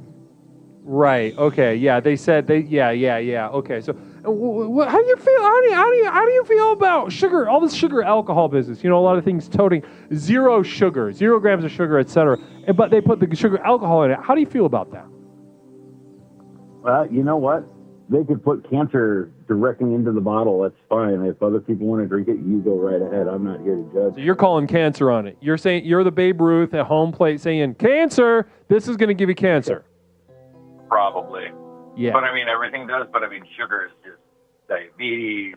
It's the opposite of the next level. Like, that's bringing you right back into, like, I'm going to be a fat, toothless loser. Fat, toothless loser. And that's not good for you. No. Have you been fat I before? don't necessarily want to be a winner, but I definitely don't want to be a loser. Either way, you get noticed. Right? There we I go. just kind of want to meander through. There we go. Okay, now, we could explore a million different things. One moment. Of course, you gave a million little off-roads and tributaries from what you just shared with us. But I kind of do want to drill down on this food business. So honey being good, cream not so good, bitterness yes, Right. sweetness no. What is let's explore this bitterness. Are you kind of one of these unmixed liquor guys? Do you drink alcohol? I don't. I'm actually a recovering alcoholic. I have not had any alcohol since October. Interesting. October, recovering since October. And how does it feel? Mm-hmm. Like shit. I miss drinking, but I don't miss who I become when I drink. Who do you become? Funny? Cool? No, I become a self-righteous asshole. Interesting. I don't get giggles. I don't get horny. I just become a major first-class, second-rank asshole, and I'm just not about it. Talk to me. What's your go-to arena when you become righteous and you get fucked up? You're drinking. What was your drink? Your primary drink? Funny enough, I like vodka Red Bulls, and I like Long Island iced teas. Oh, right on. So those vodka Red Bulls will get you fucked up. Yes, Yeah. They will. And Long Island iced teas as well. So you get in there, you go hard, and then people get self-righteous about a lot of different things. I grew up with a lot of people that were religious, and then I said, I'm not going to be religious. I'm going to care about the world. And then I got involved with political people, and they get righteous in a different way. What was your area of righteousness? A good portion of it came down to economic disparity. Right. So you get a couple of vodka Red Bulls in, and you start talking about how. Wait, you're pro disparity, anti disparity? I am. It's both. That's the thing. It depends on the night. Like, I would just argue for both. I'm like, yes, we need poor people. No, we don't need poor people. Like, it was very. Yeah, so I just kind of gave up on that whole, like, trying to think about it when I'm drunk. So I just don't drink anymore. Theoretically, you just started being all over the place. Like, we got to have poor people. Yeah, I was just a complete dick. I just wanted to argue with anybody who said anything about finances or money. What a beautiful example of an attachment disorder. That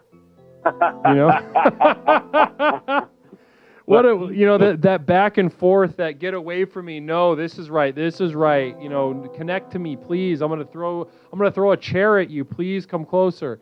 I love that stuff. Those are some of my favorite patients that I work with personally.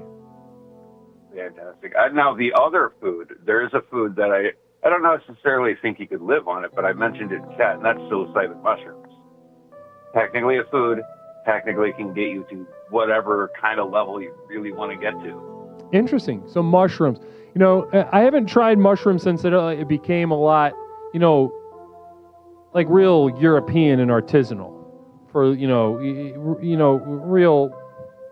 real. Oh, we had know exactly how much is in this. I'm gonna drink.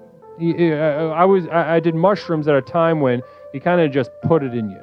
Now, is that your experience? You pay your $30 or $20 or whatever it was. You got an eighth. You ate them, and you either had a great time, a horrifying time, or you just kind of had a time. Right, exactly. And it can teeter. It can become either. And so, talk to me. What was your experience of mushrooms? Why are you putting it on the list as a food of the next level? Because you can consume it and then completely change your outlook on life, just through the consumption of this food. of this plant material. See, now, would you consider psilocybin mushrooms a food? I kind of do, because, they're mushrooms, you eat them. Yeah, it's a food. Right? Right. Anything's a food you put in your mouth, technically, if you swallow it. Kind of, yeah. It just might not be good for you. Right. Well, this is why I highly recommend anybody in my congregation experiment with and drink the under the sink juices. The brighter the label, the more powerful the kick.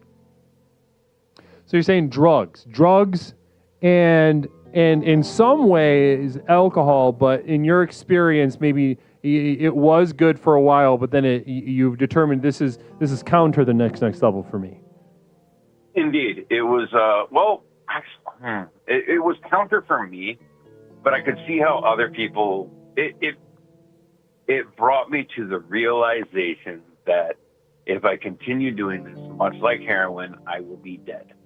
So I stopped drinking. Yep. Because flip side of that coin, I used to work with a Mormon guy who, very reclusive community he grew up in, married at a very early age, divorced by 30, left the Mormon church, and he just wouldn't shut the fuck up about wanting to be poly.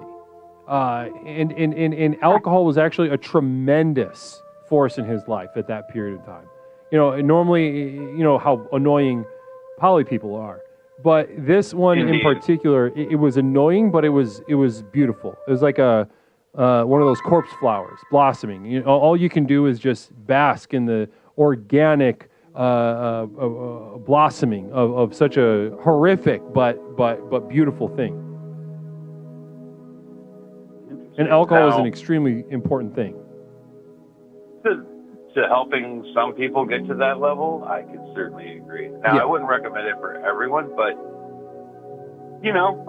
especially anyone under the age of 15 or over the age of 70. Right.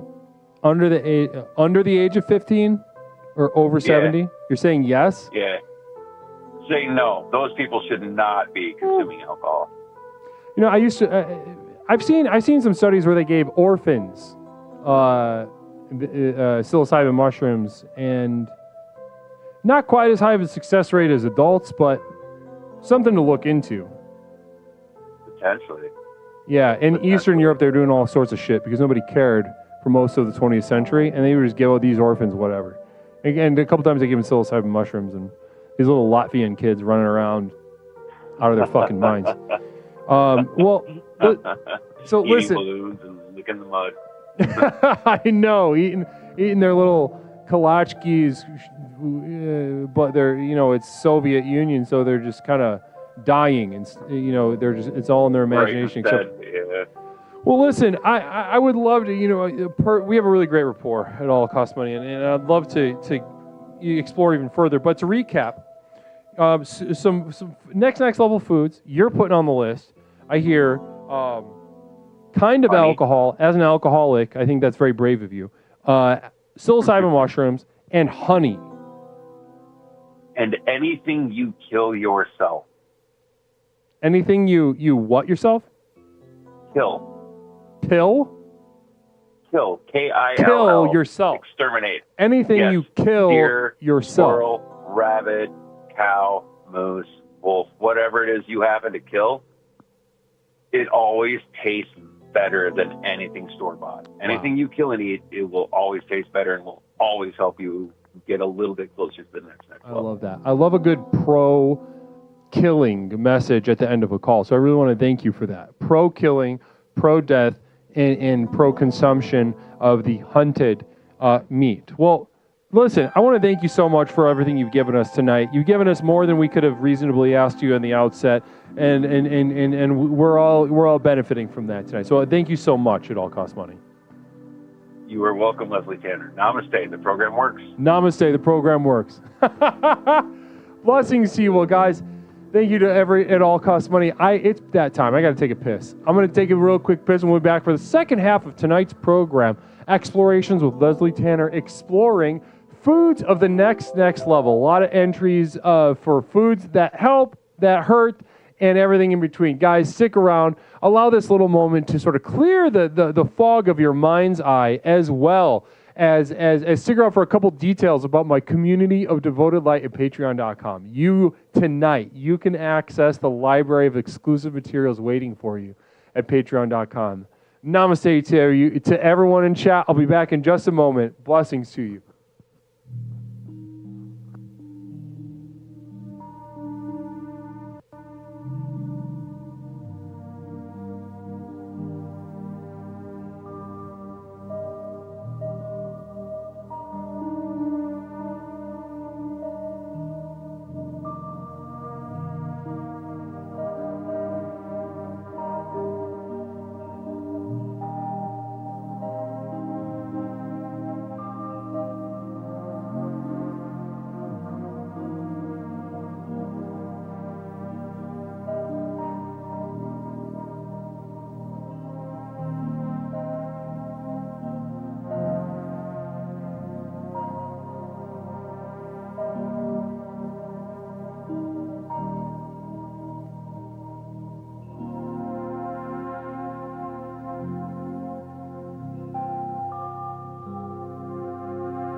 Explorations with Leslie Tanner.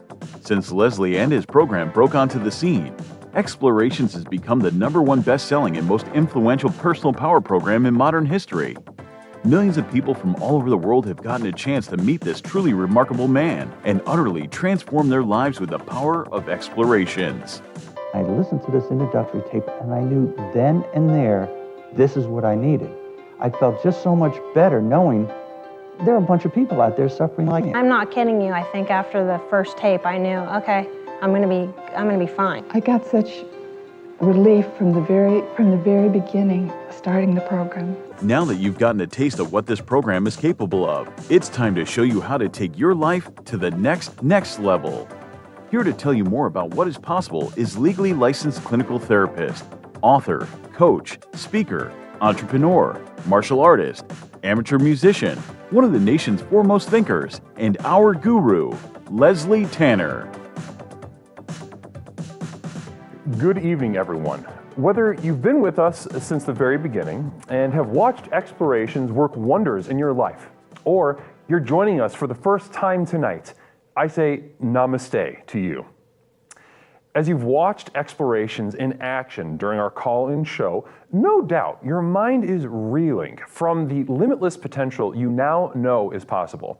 Between the tailored themes and lectures, to the myriad avenues of exploration through the channel points, to the customized ways to interact with me and the community, there simply has never been anything quite like this program. Now is usually the point in one of these self-help programs where it starts to sound like a sales pitch. Someone like me might normally say something like, "Listen, I know your time is precious. Let me cut to the chase." But there's only one problem with that. We know your time isn't precious. I could speak at length for hours and hours about absolutely nothing, and I still wouldn't be wasting your time because, well, you're here, looking for a fast, all-encompassing solution to the problems in your life that have become so intolerable, you're not sure what you're going to do. You may be considering any number of extreme decisions, ranging from short-term band-aids to more permanent solutions. However, as dark and bleak as your situation is, so too must our tools be bright and revolutionary. So whether you're tired and looking for more energy and enthusiasm for life, or maybe you're lonely and isolated but want better relationships, let me tell you that for these things and so much more, my breakthrough program of explorations to explore the universe and beyond really works. It's worked for elite performance athletes, critically acclaimed artists, best-selling authors, entrepreneurs, and for thousands of others just like you.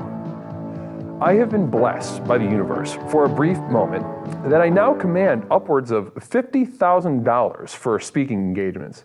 But through the technology of this program, you can hire me, Leslie Tanner, as your personal therapist, coach, and guru, all rolled into one at the Community of Devoted Light on patreon.com, where you and thousands of others just like you are learning to leverage the chaos around them to catapult their lives to heights that were previously unimaginable. Here's how it works. I've created a tightly knit community where individuals seeking to access the next level are able to study, reflect, meditate, and grow with an ever-expanding library of exclusive materials, each containing life-changing tools and techniques designed to explore topics covered here in our call-in show, but much more deeply, therefore increasing the benefits of the program exponentially. These materials include your name in the credits at the end of the stream, demonstrating the importance of your leadership and the value of your investment. A signed personal postcard sent out each month full of observations and witticisms by me, Leslie Tanner. Look at that. Isn't that beautiful? Exclusive video materials now available to the poor, designed to rocket your progress past those who cannot afford success. Here's a little sneak peek at what you're missing.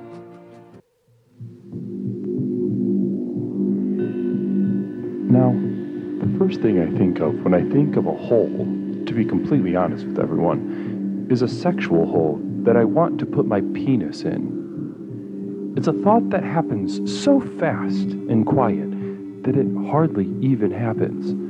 But since I've been doing my own meditation tapes, it's slowed my thoughts a little bit so that I can hear and see them. Downloads of all specially crafted music used in our productions here and elsewhere that have accompanied your journey thus far. Tracks such as New Beginnings, Psychic Romance, Reaching into Darkness, or The Skeptic's Gamble.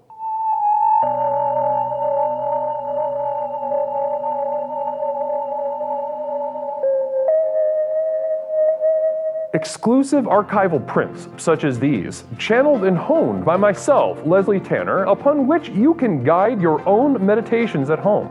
I'm not an artist, nor do I claim to be. These visions are a burden and cause me immense suffering. But I do it for you. Now, you might expect that a program like this would cost thousands of dollars, but because I'm offering this to you through the internet, these life-transforming materials can be yours for the monthly cost of a few cups of coffee on your way to work.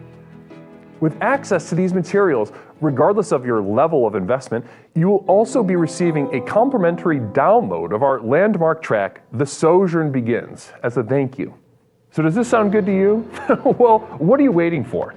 If you are ready to join the thousands of others who have already committed to the final journey to access the next level, simply type Final Journey into the chat and you will be guided with further instructions. One thing I can promise you is that however massive your problems are, however abject and humiliating your life has become, I have created something so simple yet so profound in this program, you'll be absolutely flabbergasted by the results. Now, let's get back to the program. Namaste. Namaste, everyone. Welcome back to Explorations with Leslie Tanner. It's me, Leslie. As you know, Phil Z with 100 bits of communal vision already. Very exciting. I just photocopied my butt. I do not recommend. Why not? Is it self-knowledge? Or did something kind of mechanically, physically go awry during that period? Can you let us know? I'd love to know. I'd love to get some insight into exactly what you're talking about and what that means for you Blessings. Blessings to you. No. Cherish 85, funny little thing. The OG OnlyFans. Namaste to you. Blessings to you. Now, guys, as I was saying before, there was a couple of details about my community of Devoted Light at patreon.com. My community of Devoted Light hosting my library of exclusive materials and a couple little updates. As far as what's going on over there. Pepperoncini, you're only supposed to photocopy the outside of the bud. So it sounds like maybe we tried to give a colonoscopy via photo machine, maybe. And I could see how that would be. Much love to you as well, Cherish. Blessings to you, Cherish. One of my most committed explorers, Cherish 85. Always holding it down in chat. Namaste to you. Blessings to you tonight. Very fun. Very funny stuff with that OG OnlyFans stuff. Now, as I was saying, guys, my community devoted, like, couple little of updates to that. Now, we've slowed down the production of our video projects as has been dictated by the scope and scope of the visions for those. Now, we're not done. I'm putting a period on a VHS tape right now and sending that out to my community of Devoted Light, and everyone in my community of Devoted Light is going to have a chance to see that. But only the two tubbers, that top tier, are going to get to taste that tape, physical VHS tape in their hands. So a couple of things, we're slowing down the video production a little bit to make sure we're doing a thorough, good job. However, what we're doing in lieu of a regular video, we're doing a podcast series now.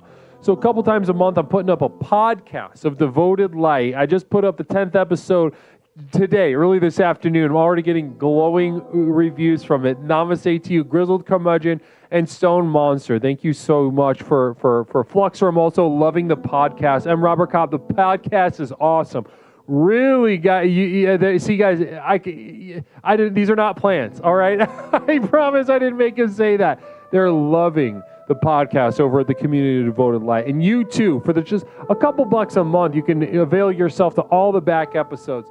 And they're not topical. You don't got to worry about that. I'm not reading the news and saying, "Oh, the news is on. What's up with the news?" That podcast. No, I'm digging into really profound spiritual truths, things, and giving you the tools that you need to get to the next level. Every podcast episode dedicated to exactly that. Now, as I was saying a moment ago, though, the next update, I mentioned it a little bit ago, VHS tape. We're not doing the prints anymore. We're sending out tapes. And I'm putting one in the mail in just a couple days. I'm duplicating them now as we speak. A little hint, guys. The tape for the title of the next tape is "The Beauty of Nature." An entire VHS tape dedicated to an exploration and meditation on the beauty of nature, albeit through a Leslian lens, an exploratory lens. So if you'd like a piece of that, if you'd like to avail yourself to that and much, much more, type !Final Journey into the chat right now for instructions how you too can join my inner circle at the Community of Devoted Light at patreon.com. Now, let's open the lines back up. Tonight we're exploring the foods of the next level. What foods are going to get us to that next level we speak about so frequently here on Explorations with Leslie Tanner. Namaste. The line is open. Stone Monster 400. Metaphors for the life zones along the path to nowhere. Love that. I have no fucking idea what that means, but I love the poetry of it. Caller, welcome to Explorations with Leslie Tanner. My name is Leslie. What is something I could call you tonight? Butterfly. Butterfly, welcome to the program, Butterfly. Is this your first time calling? Yes, sir. Blessings to Butterfly. Everybody welcome Butterfly to the program. Phil Z74. If my mom's weren't a huge bitch, she'd probably be down with this inner circle. So you got several moms, lesbian mothers, and they would join the group, but they're bitches, and that's preventing them. So, many such cases. The closed mind of the eternal bitch. Explorer, obsessed with teasing, weird penis. XX the Storm, 49XX, subbing with that sweet, sweet prime. Blessings to you. Thank you so much for your primes. I love getting primes from you guys. I absolutely love, because we might not have enough money to throw a bunch of gifted subs around. We might not have enough money to buy, the bits and whatnot. But that Prime, a lot of us have that Prime in that back pocket, and you value that Prime because it's that one time you get the dopamine buzz, and you got to spend it wisely. And I take that in the spirit in which it was given. Namaste to you. Okay, butterflies. That's quite the gift. What was that? I was saying that's quite the gift. It really is. It really is. I'm not just saying it. I really do appreciate it. Now, butterfly. As we say, we got a butterfly buzzing up into explorations. How are you tonight, butterfly? Oh, melancholy, but upbeat, as one is throughout the day. Right, exactly. A sort of learned upbeatness, a stave away the sort of the death and decay of daily life. Exactly. Beautiful. Now, butterfly, since this is your first time calling, have you been lurking for a while, or did you just find us recently? I've lurked for a little bit. I've chatted a little bit. I know some of the people in this chat. They're lovely, lovely people. I know they're all part of the program, and I just thought I'd like to join the program just like the rest of them. Beautiful. So part of it was just seeing how much joy was being experienced by those who have immersed themselves in the program itself. I have to be a part of this. I just have to be. I have to see what it's all about. Right. And what have you learned so far? There's a million reactions people have, innumerable ways up the mountain, as they say. So talk to me. What's your personal experience with the program, Butterfly? Well, I've learned there's just a well of love, a deep, deep well of love when you find the program that you'll never get out of. You will never, ever get out of that well. Ever. Beautiful. I love that. I've heard that many times before, and I think it seems to be a very important aspect of the experience here in the community and program. So thank you for sharing that personal experience, first of all. I really want to thank you for being vulnerable with yourself tonight. Well, thank you, sir. Now, my next question for you is along the lines of the theme tonight. As you know, we're exploring foods of the next level. Foods of the next level. Now, talk to me. Yeah. As far as foods are concerned, in your pursuit of the next level, before I even ask you what a food of the next level might be, do you like apples? Do you find that pineapple is a little too much for you, et cetera, et cetera? What comes to mind when I say foods of the next level? Just knee-jerk response, what comes to that old noggin of yours? I was thinking paint chips. Paint chips, interesting. And what's your experience with paint chips? Well, paint chips, it's time. You're ingesting time when you eat paint chips, because think of how many years, how many lives they've seen when they've been scraped off those walls. How much you could enrich yourself.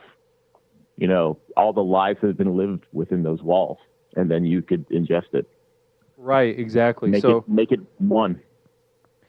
Exactly, because anyone with any kind of experience in different kinds of homes and different kinds of individuals and families and whatnot know that you leave a mark on the home. Isn't that right? All sorts of marks, stains, marks, trails, entrails, all sorts of things can be left at home. Blood. I personally do a lot of house visits within my work. I visit a lot of people in their homes. House is maybe a generous thing to call a lot of the people that I visit in their homes, but but I visit them in their home, and I got to say I've developed a really fine appreciation for the homes of people who smoke inside. Oh, it's a quite rich, smell. Rich. Really good word. Like a viscous. It's a delight to all the senses. It's just it's stinging of the nostril. Yeah. As soon as you walk in. And to consider it a delight, at first I didn't. At first I looked at it, I thought it was disgusting. It smelled disgusting. It looked disgusting. But as I sat with it, I thought it was really beautiful in that this is a direct expression of this person's internal life, both physiologically and spiritually speaking. In the same way, I've taken a very, I've really appreciated. What's your experience with hoarders? Hoarders? Yeah, are you a hoarder? Do you have any family who's a hoarder? No, but I've been in many hoarder homes. I used to do estate sales growing up. Well, I want to get into that. Please be offended. Explorer General Physician didn't know that about you. The program works. Subbing for the 18th month. Namaste to you. Please be offended. The program works. Namaste. No, thank you so much for that. It's very generous of you. Now, talk to me. What did you say that you did that brought you into hoarders' homes? My mom used to do estate sales when I was growing up, and this was before hoarders was a thing, so they would just call us thinking, hey, my grandma died, let's have them sell all the stuff up, and we would walk up in there, and it was just floor to ceiling newspapers and trash and everything. It's like, you need to call someone else and not a estate sale person. But right. I was in a lot of unsafe places growing up. At Mercury, like out on the counter, all sorts of lovely stuff. Yeah, and when you reflect on that, how do you feel about that? What kind of richness to the tapestry of your life did those experiences bring you? I mean, it's a cascade of joy and pleasure that I get to experience every day, inward and outward, for the rest of my life. Phil Z with a community sub. Blessings to you, Phil Z. Very generous. Thank you so much, brother Phil. Now, cascading joy. I think it's really great that you mentioned that, this cascading joy, because I feel something very similar to that. I walk into these homes. Some of them are hoarders for sure. I've had many hoarders as well on my roster, as similar to your experience. And you use the word joy, and for me, a really important part of that joy, and this extends to my experience as a therapist as well. Part of the joy that I experience is that, I may have some flaws about myself that I don't like. I may, be steeped in the same old, navel-gazing, projection, fetish object of the lack, et cetera, as any other Tom, Dick, or Harry. But sure, I don't have that fucking wrong with me. I don't have there's not this. There's not roaches crawling everywhere. There's not roaches. There's not trash. There's not just thousands of dollars of the shittiest merchandise that you could find at a Kohl's or something. It doesn't take a rich person. It doesn't take anyone to clean the fuck up. I don't understand it. Just clean up. Just do it. I know. And then you get to feel that sort of frustration. That's sort of there's something wrong with you. There's something right with me, and there's something wrong with you. That feels tremendous. Do it. Do you have a vacuum? They aren't that expensive anymore. I mean, this was pre-inflation last time I bought a vacuum, but anyway. There's ways around it. You can get, people are poor all over the world, and you can get stuff when you're poor. It's a matter of mindset. It's a matter of mindset and whether you're willing and able to adapt. It's about the bootstraps. Exactly. And sometimes the bootstraps you can only find if you're, sometimes those bootstraps are a lot lower than you think. There's I can't get new shirts. All my shirts have stains all over them, and I can't get shirts for an interview. Well, have you considered stealing? Have you considered going to a thrift store in a really bad part of town?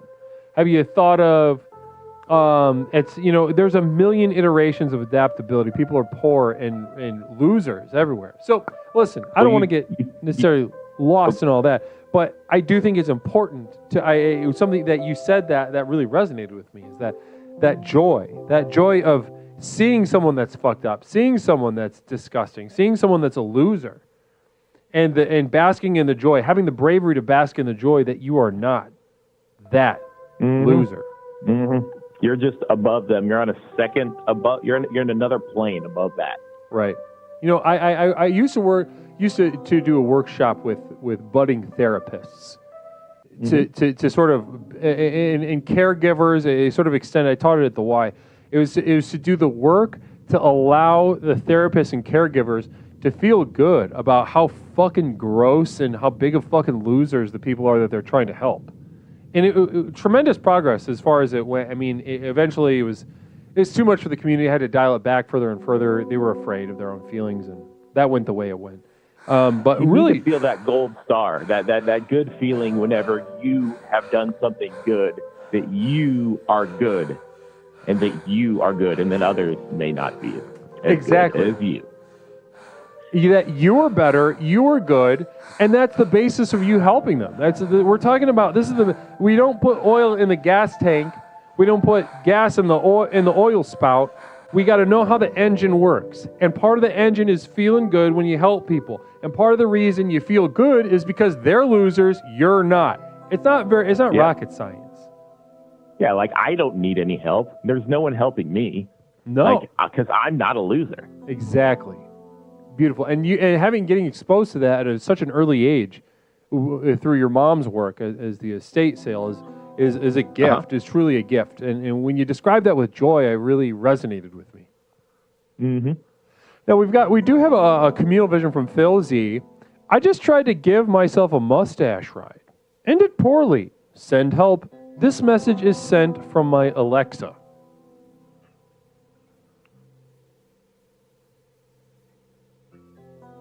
Any response to that? I mean, I only listen to Siri. Okay, cool. And so, listen, let's throw food on the list real quick. We kept you long enough tonight. I really appreciate how generous you're being with your time. What's a food that gets you to the next level? Well, beyond paint chips, I would have to say, some sort of frothy tomato dish, any sort of dish that's frothing. I need frothing, but also red froth. Red froth. So red froth, you're putting that on there. Yes, froth that's red, like a bisque. Wow. Uh-huh. Yeah. Tremendous. I'm not going to ask any questions. I'm going to leave that right where it is. People, you can interpret that the way you want, but you heard it from the horse's mouth here, from first-time caller Christopher, right? Christopher or Chris? Sure, yeah, Christopher. Christopher. First-time caller Christopher telling us red froth is an absolute must-have on his list of foods that help him pursue the next level. Namaste to you, Christopher. I really appreciate you calling tonight. Namaste, and thank you very much, Leslie. And it's been such a delight and honor to be part of this program. Brother, I'm so excited to hear from you. Don't be a stranger, okay? Call back as soon as you can. Thank you, sir. Namaste. Love that. Love the call. Love that call, Christopher.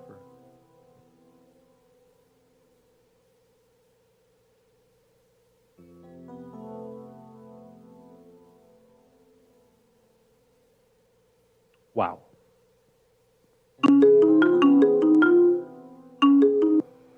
Caller, welcome to Explorations with Leslie Tanner. My name is Leslie. What is something I can call you tonight?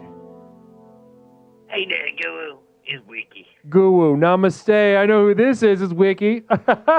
Guys, it's Wiki River making a return once again. I'm so glad that you could get in. I'm so glad because when we missed you for so long, it really starts to take a toll on me. Good to hear your voice, Wick. Oh man, I'm just so happy to be here. This one of them moments when you go, you know what? This is one of them things you gotta call in. What's the food to the next level? I mean, how much more deeper can you get than that? I know, right? And there's it's just a, fortunate or unfortunate, it is a basic fact that we must consume calories, nutrients somehow, and that's just how the engine works. So as far as utilize, a lot of people don't find their paths to converge upon explorations, and in due time, hopefully that number will increase. However, for those of us here in pursuit of the next level that we speak about so frequently, Wiki, food, we have to think about food as a facet of the next level. How do we do it? So for you, Wiki, when you're in your lonesome, right, in between calls, maybe on your way to, from, or during a gig or a rehearsal or something like this, what are some few foods that you prefer that allow you to pursue the next level as you see it and experience it? Well, I really think if you think about it deeply, you're gonna find out in the end after you get down to the bits and the gravel and the road. Once you get all the truth cleared away, you're gonna find sauce. The sauce is the boss.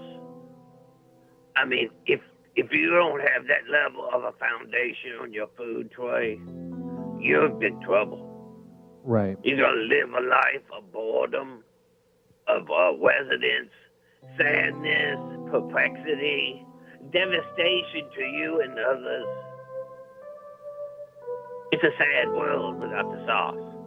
Beautiful. So I think the sauce must be boss, yeah. So what I'm hearing from you, Wiki, is that you have really come to appreciate the role of sauce in a plate. So, I imagine, and correct me if I'm misunderstanding, but you can go through periods where you're living scant.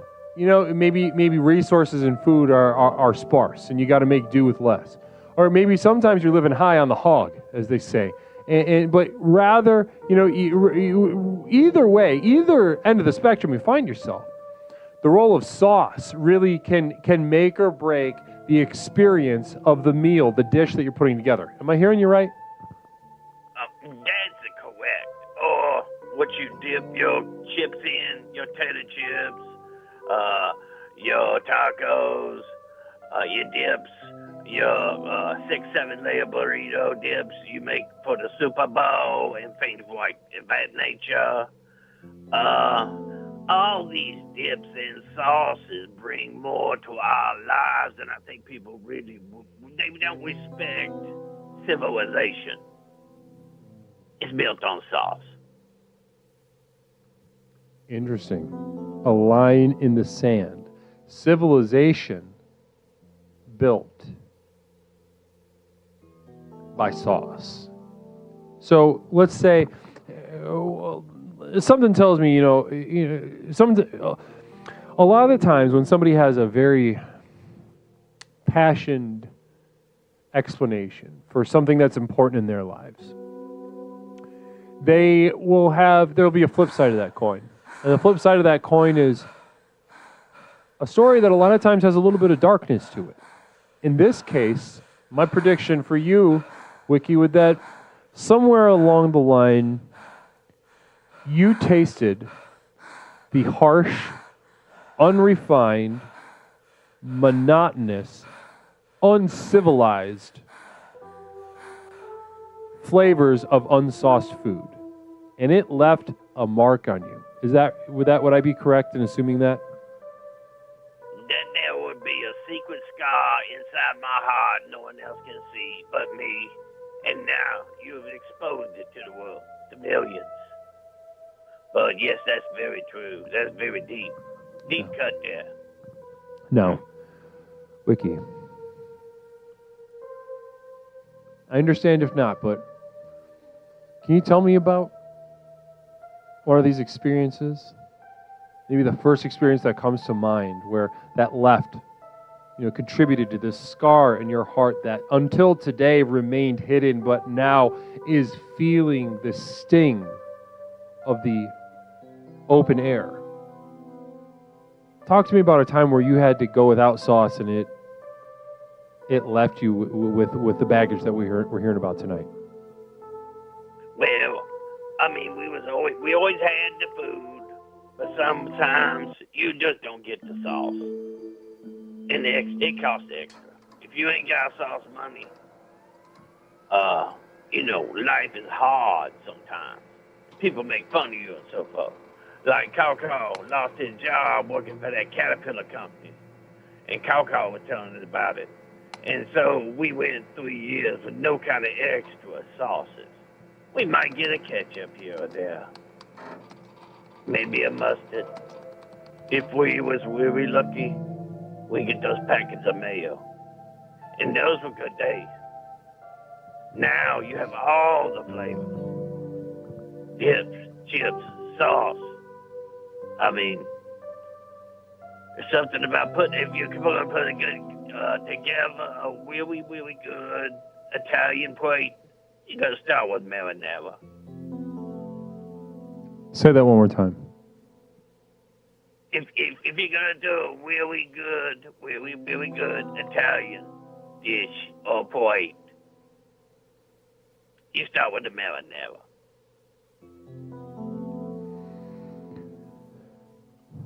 Wiki, was there ever a time in your life that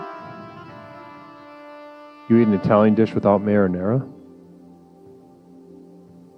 I've had cheese noodle where you chop up cheddar cheese on the noodle. No marinara. Tell me about that. Tell me about how old were you? Where were you? I'm a 6-year-old. I was watching a television program, Sanford and Son, with my uncle. And we was eating the noodle with cheese. You put your bowls on the heater and let the heat up the cheese when you mix it around. Now, that and then night... you get to sit down and watch Sanford and Son, yeah. That night, That's Wiki. not a bad night. You're full, but you don't get the sauce. Well, and that speaks to the resilience of children, right? They don't know better. You know, they somewhere in their mind they might file away the desperation of a certain situation to be re-explored later, as we are right now for you. But even the way you just said that right now, it was okay. It wasn't bad. Yet I talked to you about sauce, and you have one of the most profound emotional scars that you've shared with us tonight. Your entire time here at Explorations. Wiki, that 6-year-old is out there somewhere in that heart of yours. That scar is but a fresh wound. He's getting no chicken nuggets. He's getting the frozen chicken nuggets with no sauce. It's a sad sight.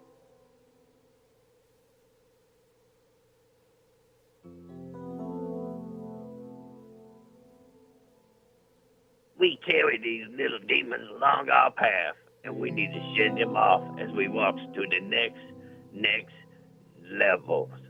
You know, I'm feeling that. Wiki, these experiences, this baggage,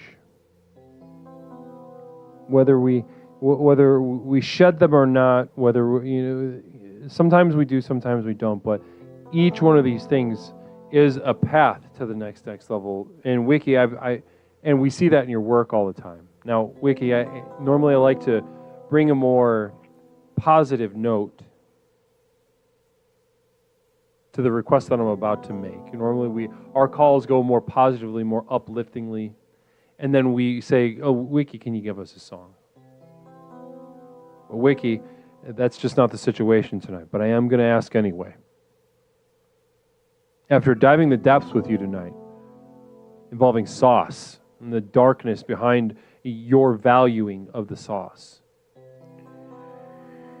is there a little something of a song that you can share with us tonight, as you always do? Something maybe something you're working on, or something from the back catalog or such that you wouldn't mind sharing with us tonight? I think you know what? Anything for my community, it's a pleasure. I got one I think that's hitting me really hard. I think I'd like to do "Man of Constant Sorrow." Well, say that one more time. Man of Constant Sorrow. Please. And is this a cover, or is this a original? Yeah, that's a cover song. Okay, let's cover. Yeah, I'm going to go ahead and mute the music on my side, and whenever you're ready, Brother Wiki, Man of Constant Sorrow, the stage is yours. It goes a little something like this. It goes, 1, a 1, a 1, 2, 3. Bound to go down to go down to go down, bound to go down to go down to go. I am a man of constant sorrow. I've seen trouble all my days. Bound to go bound to bound. I've been farewell to old Kentucky, the place where I was born and raised. Place where he was born and raised. For 6,000 years I've been in trouble. No pleasure here enough I find. For in this world I'm bound to ramble. I have no friends to help me now. He has no friends to help him now. That's that there, Guru. Wow. You know, it was, you rocked as hard as ever, Wiki, but it's not often that we get to hear such a story of rawness and vulnerability from a powerful rocker such as yourself, to then be able to feel the pain underneath the rocking as we did tonight. And that truly, truly was a gift that you gave us tonight, Wiki. Thank you so much. Oh, I had a good time, Guru. As always, you know it's always fun. Of course. But you sent me on the next level, and I am a man of constant sorrow. That makes us the boss, if you can. If you can. Namaste, Wiki. I really appreciate it. Namaste. I love you all. And we love you, Wiki. Namaste to you. Have a wonderful evening. Namaste. Namaste. Wow.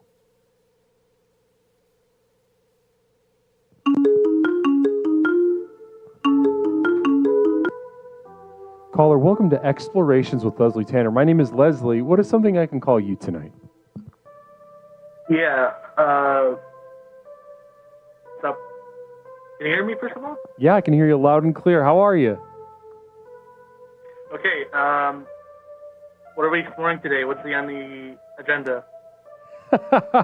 Well, tonight we're discussing foods of the next level. What's just something that I can refer to you as tonight? You can make up a name if you want. Oh, yeah, sorry about that. I'm Malik, but you can also call me Malcolm, Gamerman 3000, or, I don't know, that's it. Malik, Malcolm, or Gamerman 3000? Yes. You got That's my more whole, nicknames than a rapper. PSN username. You ever hear that in a rap song? They're always like, we're always like Gamerman 3000, aka the little beach boy, aka the Tin Man, aka Little Goosey, and then they just keep going like 14 or 15 they have times. like a billion nicknames. Yeah, that's what that reminded me of. That's so fun. Well, thank you for that little. You've already given me quite a bit, and I appreciate that. Now, Gamerman 3000, aka Malcolm, aka Malik. Today we're discussing foods of the next level. Is this your first time calling tonight? Yeah, I actually just found out about your stream. Wow. We've had so many first-time callers. This is such a treat. Yeah, so I was looking through like random Twitch channels, and I saw your channel had a call-in, and I said, you know what? I have a few minutes I can shave off. I'll just go.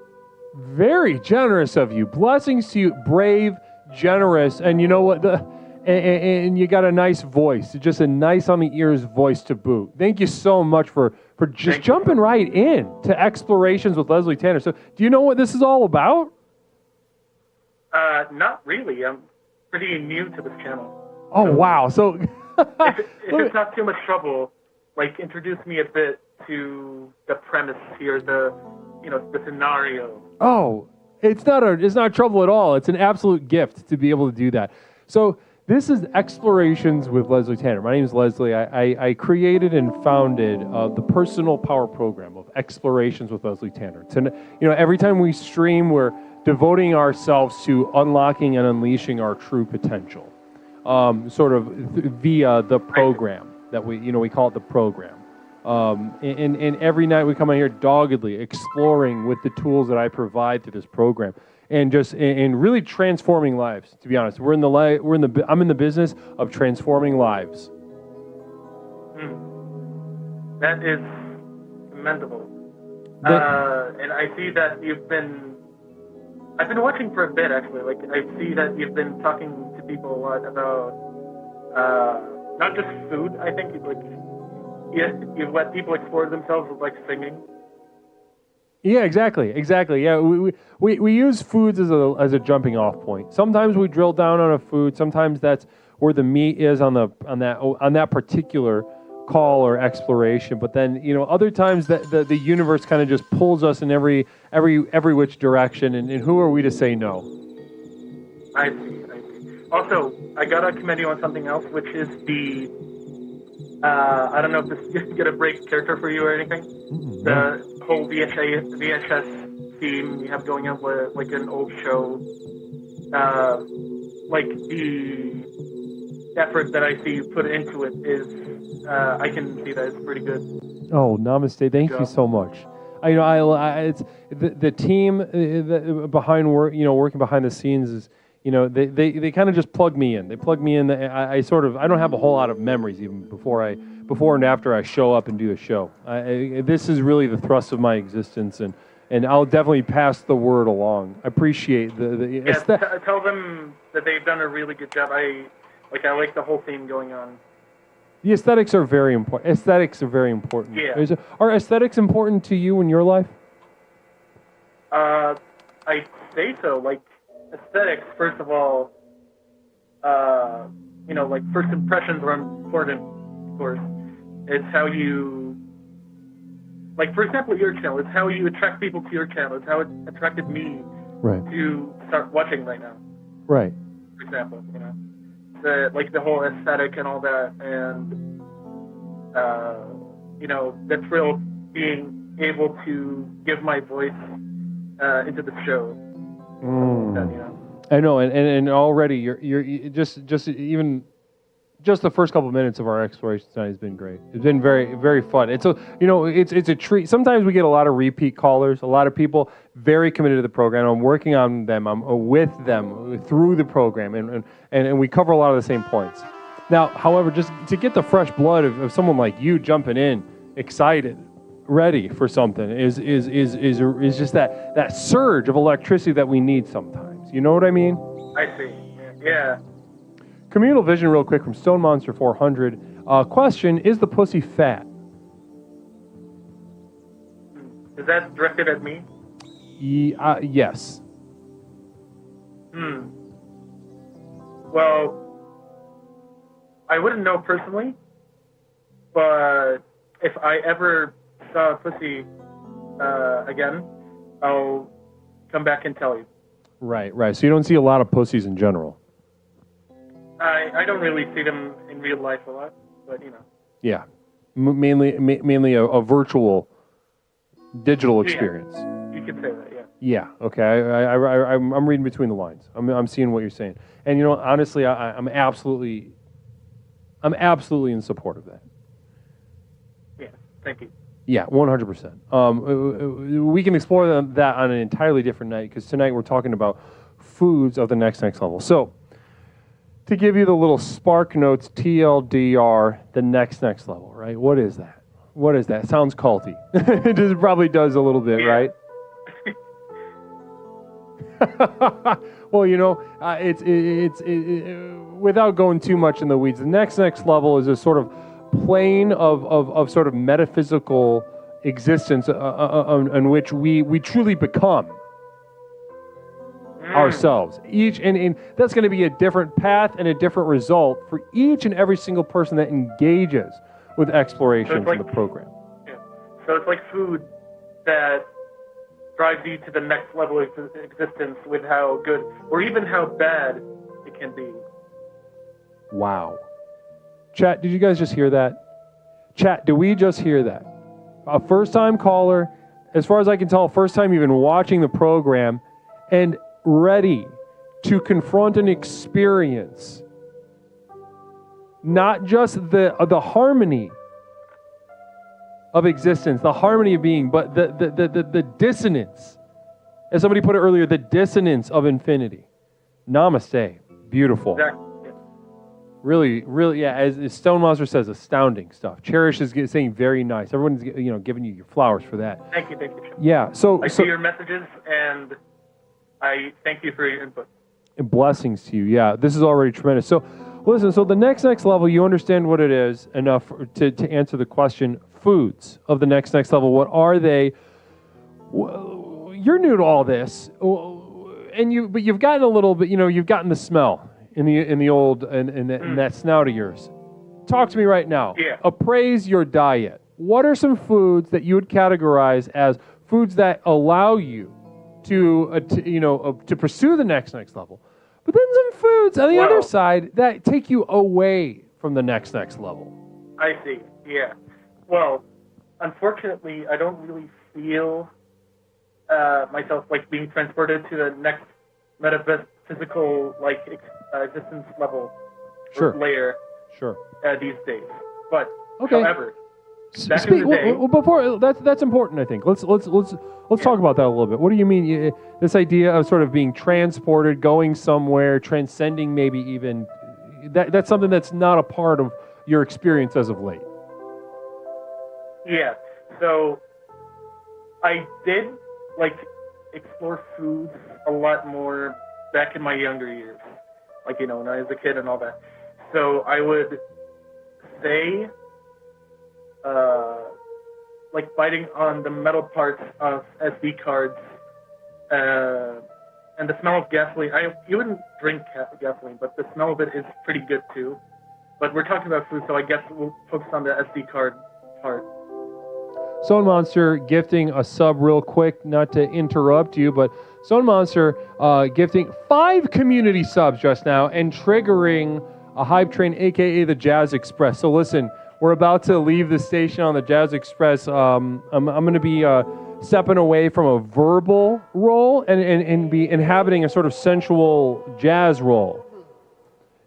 So listen, you talk to me. Yeah, talk to me about this exploring of foods, and also drill down on this monotony that you referred to just a moment ago. Yeah. So, you know how you smell really there's a rusty pipe in some broken down apartment that you're in, right, as a kid or something like that, or you're visiting one, and you smell this kind of blood smell that's coming out of the tap, and there's also the smell of SD cards, like I said before, gasoline, all that, and you can relive that too nowadays with Nintendo Switch cartridges. I'm not sure. I haven't tried them before, but I hear that they are a really good alternative nowadays. There's also, if we're talking about normal people food, in quotes, what people consider normal, I'd say fried chicken, but not American fried chicken, because I'll be honest with you guys, they don't know how to make it here at all. Where's here? Processed and chemical in the U.S. In the U.S., we don't know how to make fried chicken, you said? Some people do know, but it's you'd have to go to a really expensive restaurant. So I'm talking about fast food restaurants, So. Mm-hmm. Oh, okay. I see what you're saying. Mm-hmm. Continue. Yeah. I'm loving this, by the way. So, thank you. So I'm saying fried chicken from, I don't know, the Middle East. When I tried it over there, they really knew how to make it. And okay, hold on. I'm seeing this message in the chat. Pepperoni GD, whatever your name is. Shut up. Let me continue. Okay, I'm sorry about that. That is very mean. I think... No, you know what? Yeah, I am sorry. I'm pretty much finished right now. You can continue.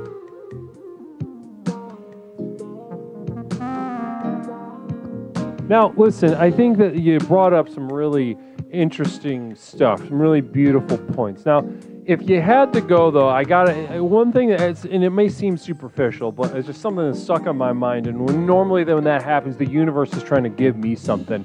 and provide a path for me to provide a path for others.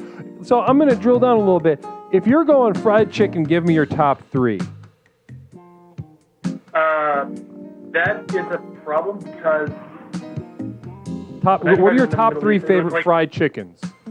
Yeah, so when I tried it in the Middle East, like, it was all, like, local restaurants that I forgot the name of. But I remember one of them was Al-Bake or something. Maybe you guys heard of it. Kind of... I'm not sure if it's popular or not, but, you know. But, yeah, it was all, like, local restaurants. Local. So you try to steer, much like what you were sharing before, you completely steer away from the fast food. Not completely, but like I eat it because in the U.S. still because it still has some kind of quality to it, but it's way better over there. No. Fried chicken. Would you consider fried chicken from a fast food to be a food of, counter the next level? And would you consider local fried chicken to be food of the next level? Local is up the next level, I feel. If it has enough love into it. You have to find the good ones. That's really important. Like, Communal Vision from Pepper and Cheney. Has this regarded dipshit ever heard of Popeyes? yes, and I have tried. I eat it. I wouldn't say I eat it like a ton, but I do still eat it a lot. And I think it's good.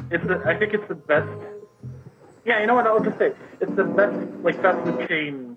Really? Fried chicken in the U.S. But that's not reaching the level of the locals. You know. Would you say? Would you? So you'd say Popeyes is better than, let's say.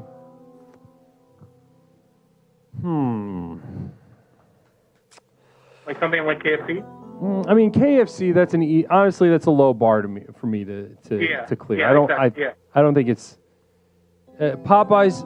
You know, would you compare? Let's compare Popeyes to, let's say, a Church's. You ever eat at a Church's? Honestly, no. Okay. I'll be honest. I lived like away from the U.S. for a while. Like I said, I've been in the Middle East, but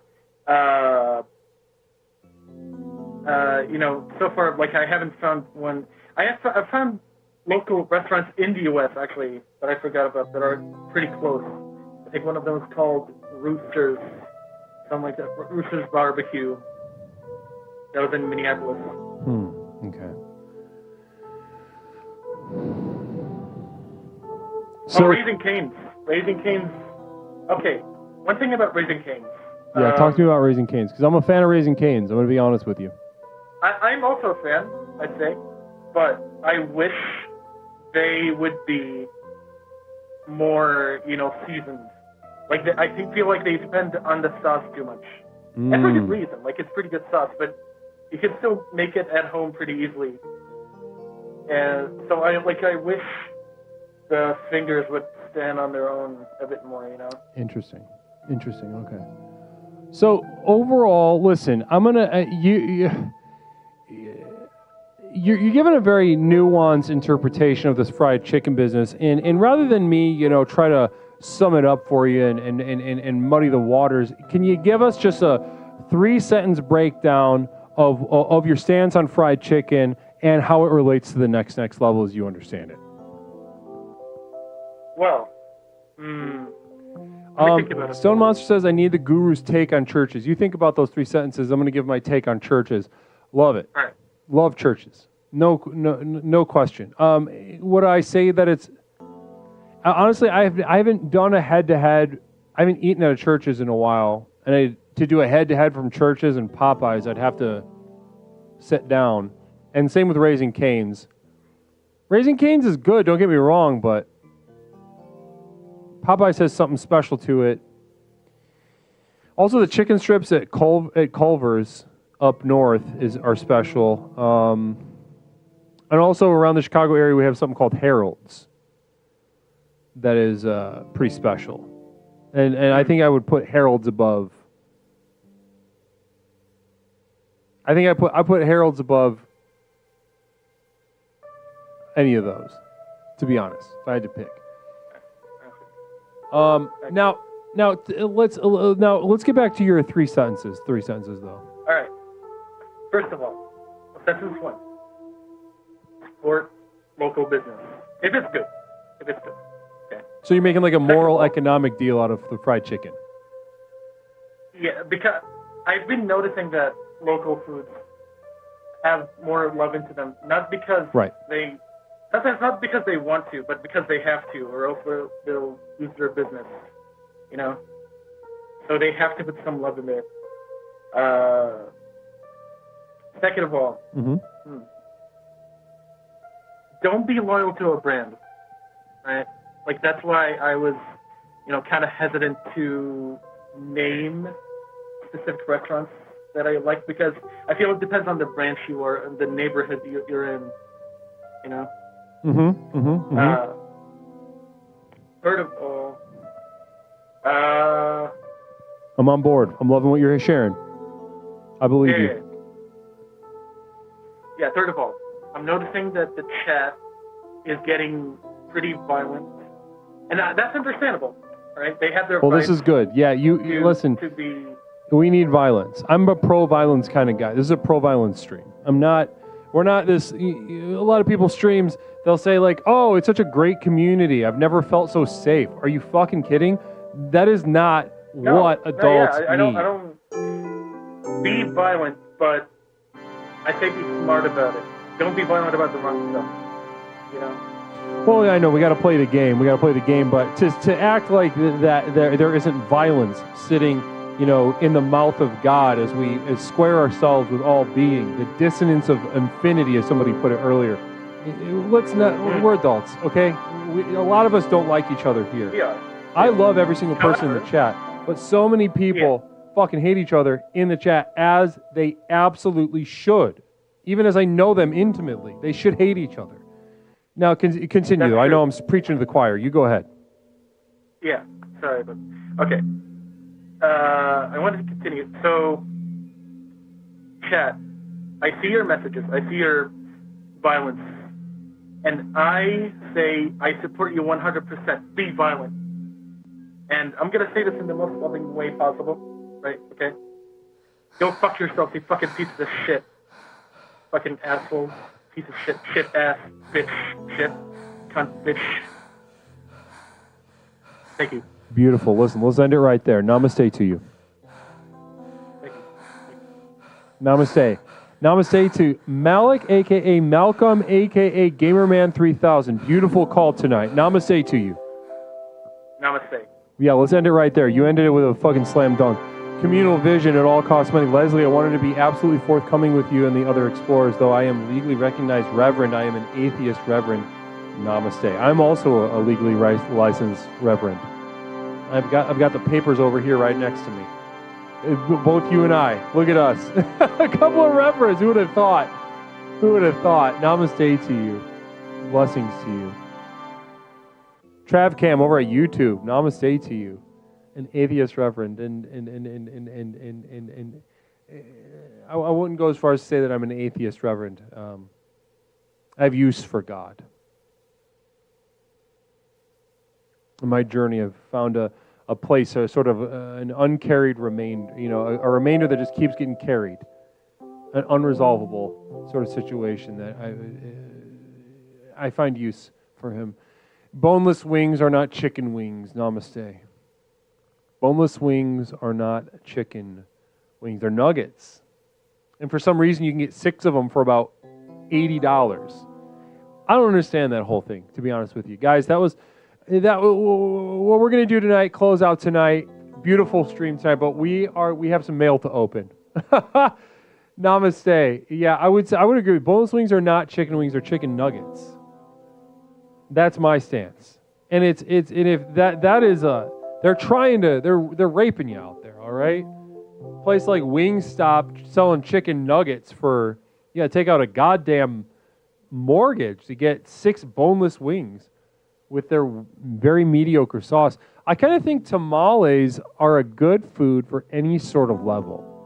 Interesting, Godspeed. I appreciate you sharing that with us. Wings are insane. Wings are insane. If I'm eating wings, I'm generally making my own wings, to be honest with you. There's a grocery store nearby that you go to some of the smaller grocery stores in the city, and you'll get a good deal on the chicken, the cuts of chicken that they don't want. Sometimes they'll give you like 20 wings for like $6.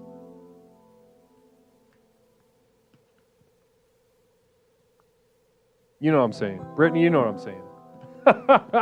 You know what I'm saying, Brittany. Wow, guys. So listen, let's get into this mail before we wrap things up. I've got a tremendous, this is a pretty thick envelope from German Royalty. German Royalty sending another one of his trademark packages already. Guys, I opened it up. I had no idea it was in there because it felt thick. Because German Royalty is the guy who looks very eclectic home, very beautiful Christmas decorations you can see on the Discord in the decorations channel. Sends, let's see if I can pull, I've got a bunch right here. I have about 800 photo booth pictures that he gets because they leave them. They leave these pictures in the photo booth little dispensary thing. And about, like I said, about 800 different iterations of Hispanic teens. Definitely the dominant ethnicity in these pictures, and I love it. I wouldn't have it any other way. Like I said earlier, when I bring people in here, it's that, they're like, oh, I thought I knew you. This is weird. Then they get settled in, and they come to understand them and relate to these pictures the same way I do, as a gift and as beauty. So thank you so much to German Royalty. P.O. Box, guys, if you want to send me something, P.O. Box 47621, Chicago, Illinois 6. Quick affirmation for these. Never stop. Well, let's do this again. I got one for you. Let's get a quick affirmation for these. Lord knows they need it. You ever met a non-binary person? Where does the mental illness end and the person begin? Listen, the confluence of mental illness so woven into your being is a gift beyond words. Be very careful about ridding yourself and cleansing yourself from this very, really invaluable gift. Namaste to my theys. Namaste to you, genuinely, thank you. And know the gift, and the gift that your role plays in a larger society. It is not, your presence should not resolve those things. You represent the other to so many people. And this experience of a gap, of a tangible, empathetic gap is a gift that you simply cannot put a price tag on in this internet age. So anyway, beautiful gift. Can't wait. Let's explore. So first of all, we got a note from German Royalty.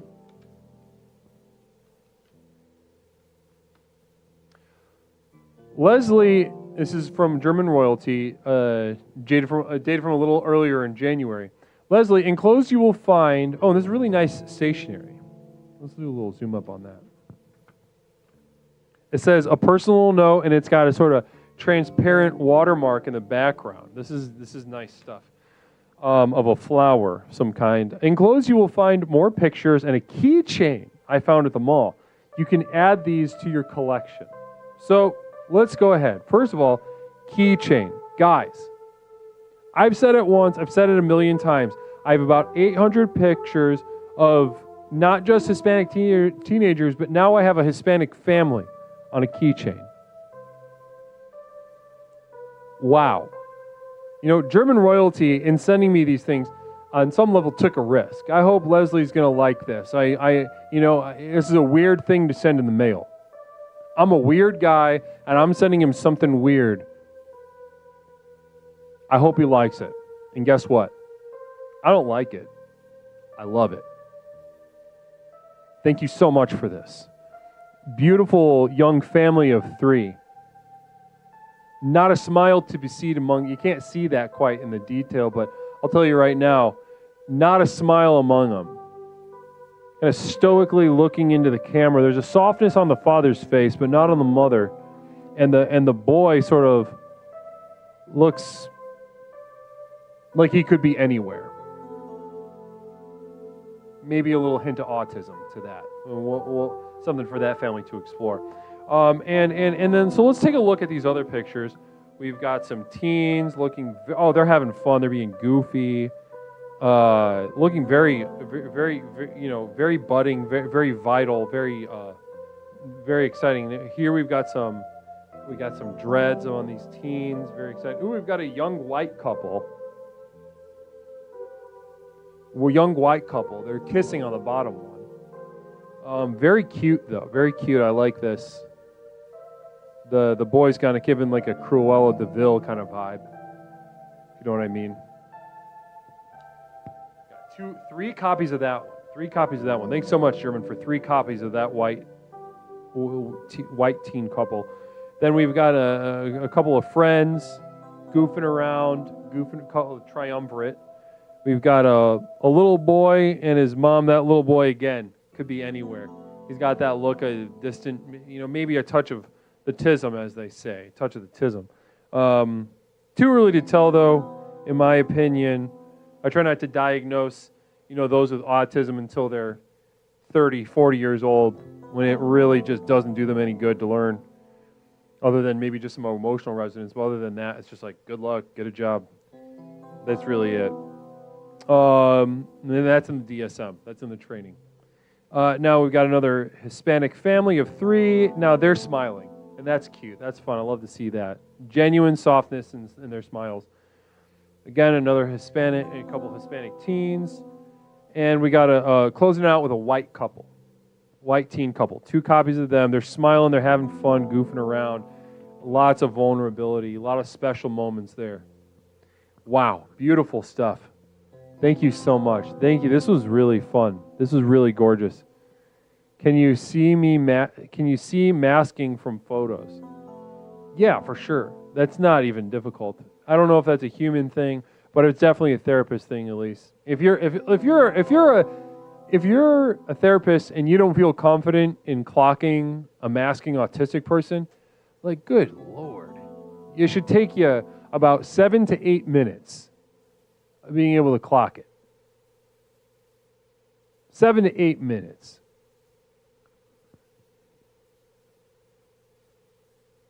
If you can't clock it in 7 to 8 minutes, if you're a therapist in my chat right now and you can't clock autism regardless of gender, even the sort of these new ones, whatever they're called, if you can't clock it, like I don't know what you're doing. You need to go back to the bullpen and throw a couple more rounds. You need to figure something out. Go back to the minors, figure something out. Wow, beautiful though, guys. Really, and what a beautiful way to end. We're ending the stream. We're ending the stream with a keychain of a Mexican family. They could be Venezuelan. They could be from Guatemala. I don't know. My guess is Mexican if I'm going to clock it, though. Beautiful stuff. Namaste, everyone. Really beautiful stream tonight. I want to thank everyone for joining us again. P.O. Box 47621 if you ever want to send me something. Thanks again to German Royalty for sending that. And also, guys, if you would like to join my inner circle and avail yourself to exclusive materials, many of which are coming down the pipeline right now, including a new podcast I just put up today, you go ahead and click the link I just dropped into the chat. Namaste to you. Blessings, Grandpa Liquor, Stone. Blessings to you, Fram. Namaste, Cherish, Duncan, Main Doors, Fisk. Blessings to all of you. Thank you so much for sticking it out. This has been a really special exploration tonight. Foods of the next level. Really spirited. And thank you guys to so many of the first-time callers. Raiders as well. Blessings to you. Hold space for my tribe. I don't know, did What's Up Cats Up raid? Did Toaster raid? I don't even remember. But either way, guys, nighty-night. We'll be back on Thursday with another exploration. Another exploration. And guys, this I haven't posted about it, but This Saturday, we're doing a goddamn Infatuations. I'm going to post about it right now as soon as I'm done with the stream. We're going to do Infatuations with Leslie Tanner this Saturday. I'm extremely excited, guys. Let's close out January, open it up to February with a little bit of competitive romance, competitive dating, infatuations with Leslie Tanner. Now, let's put a nice little raid together. Who's even on? Who's even on, huh? My bussy is here for you. Thank you so much. Pirate shipping also over at youtube.com. Underhill, thank you for your bussy, the gift of your pussy. Bussy, boy pussy. Let's see who we got, huh? Who's let's check it out. Who's raiding right now? Who's streaming?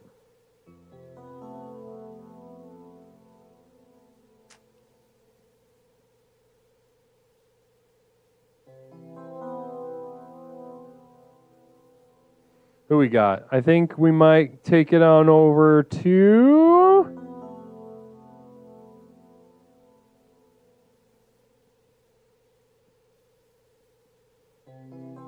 You know who we haven't raided in a while? And we're going to do it right now.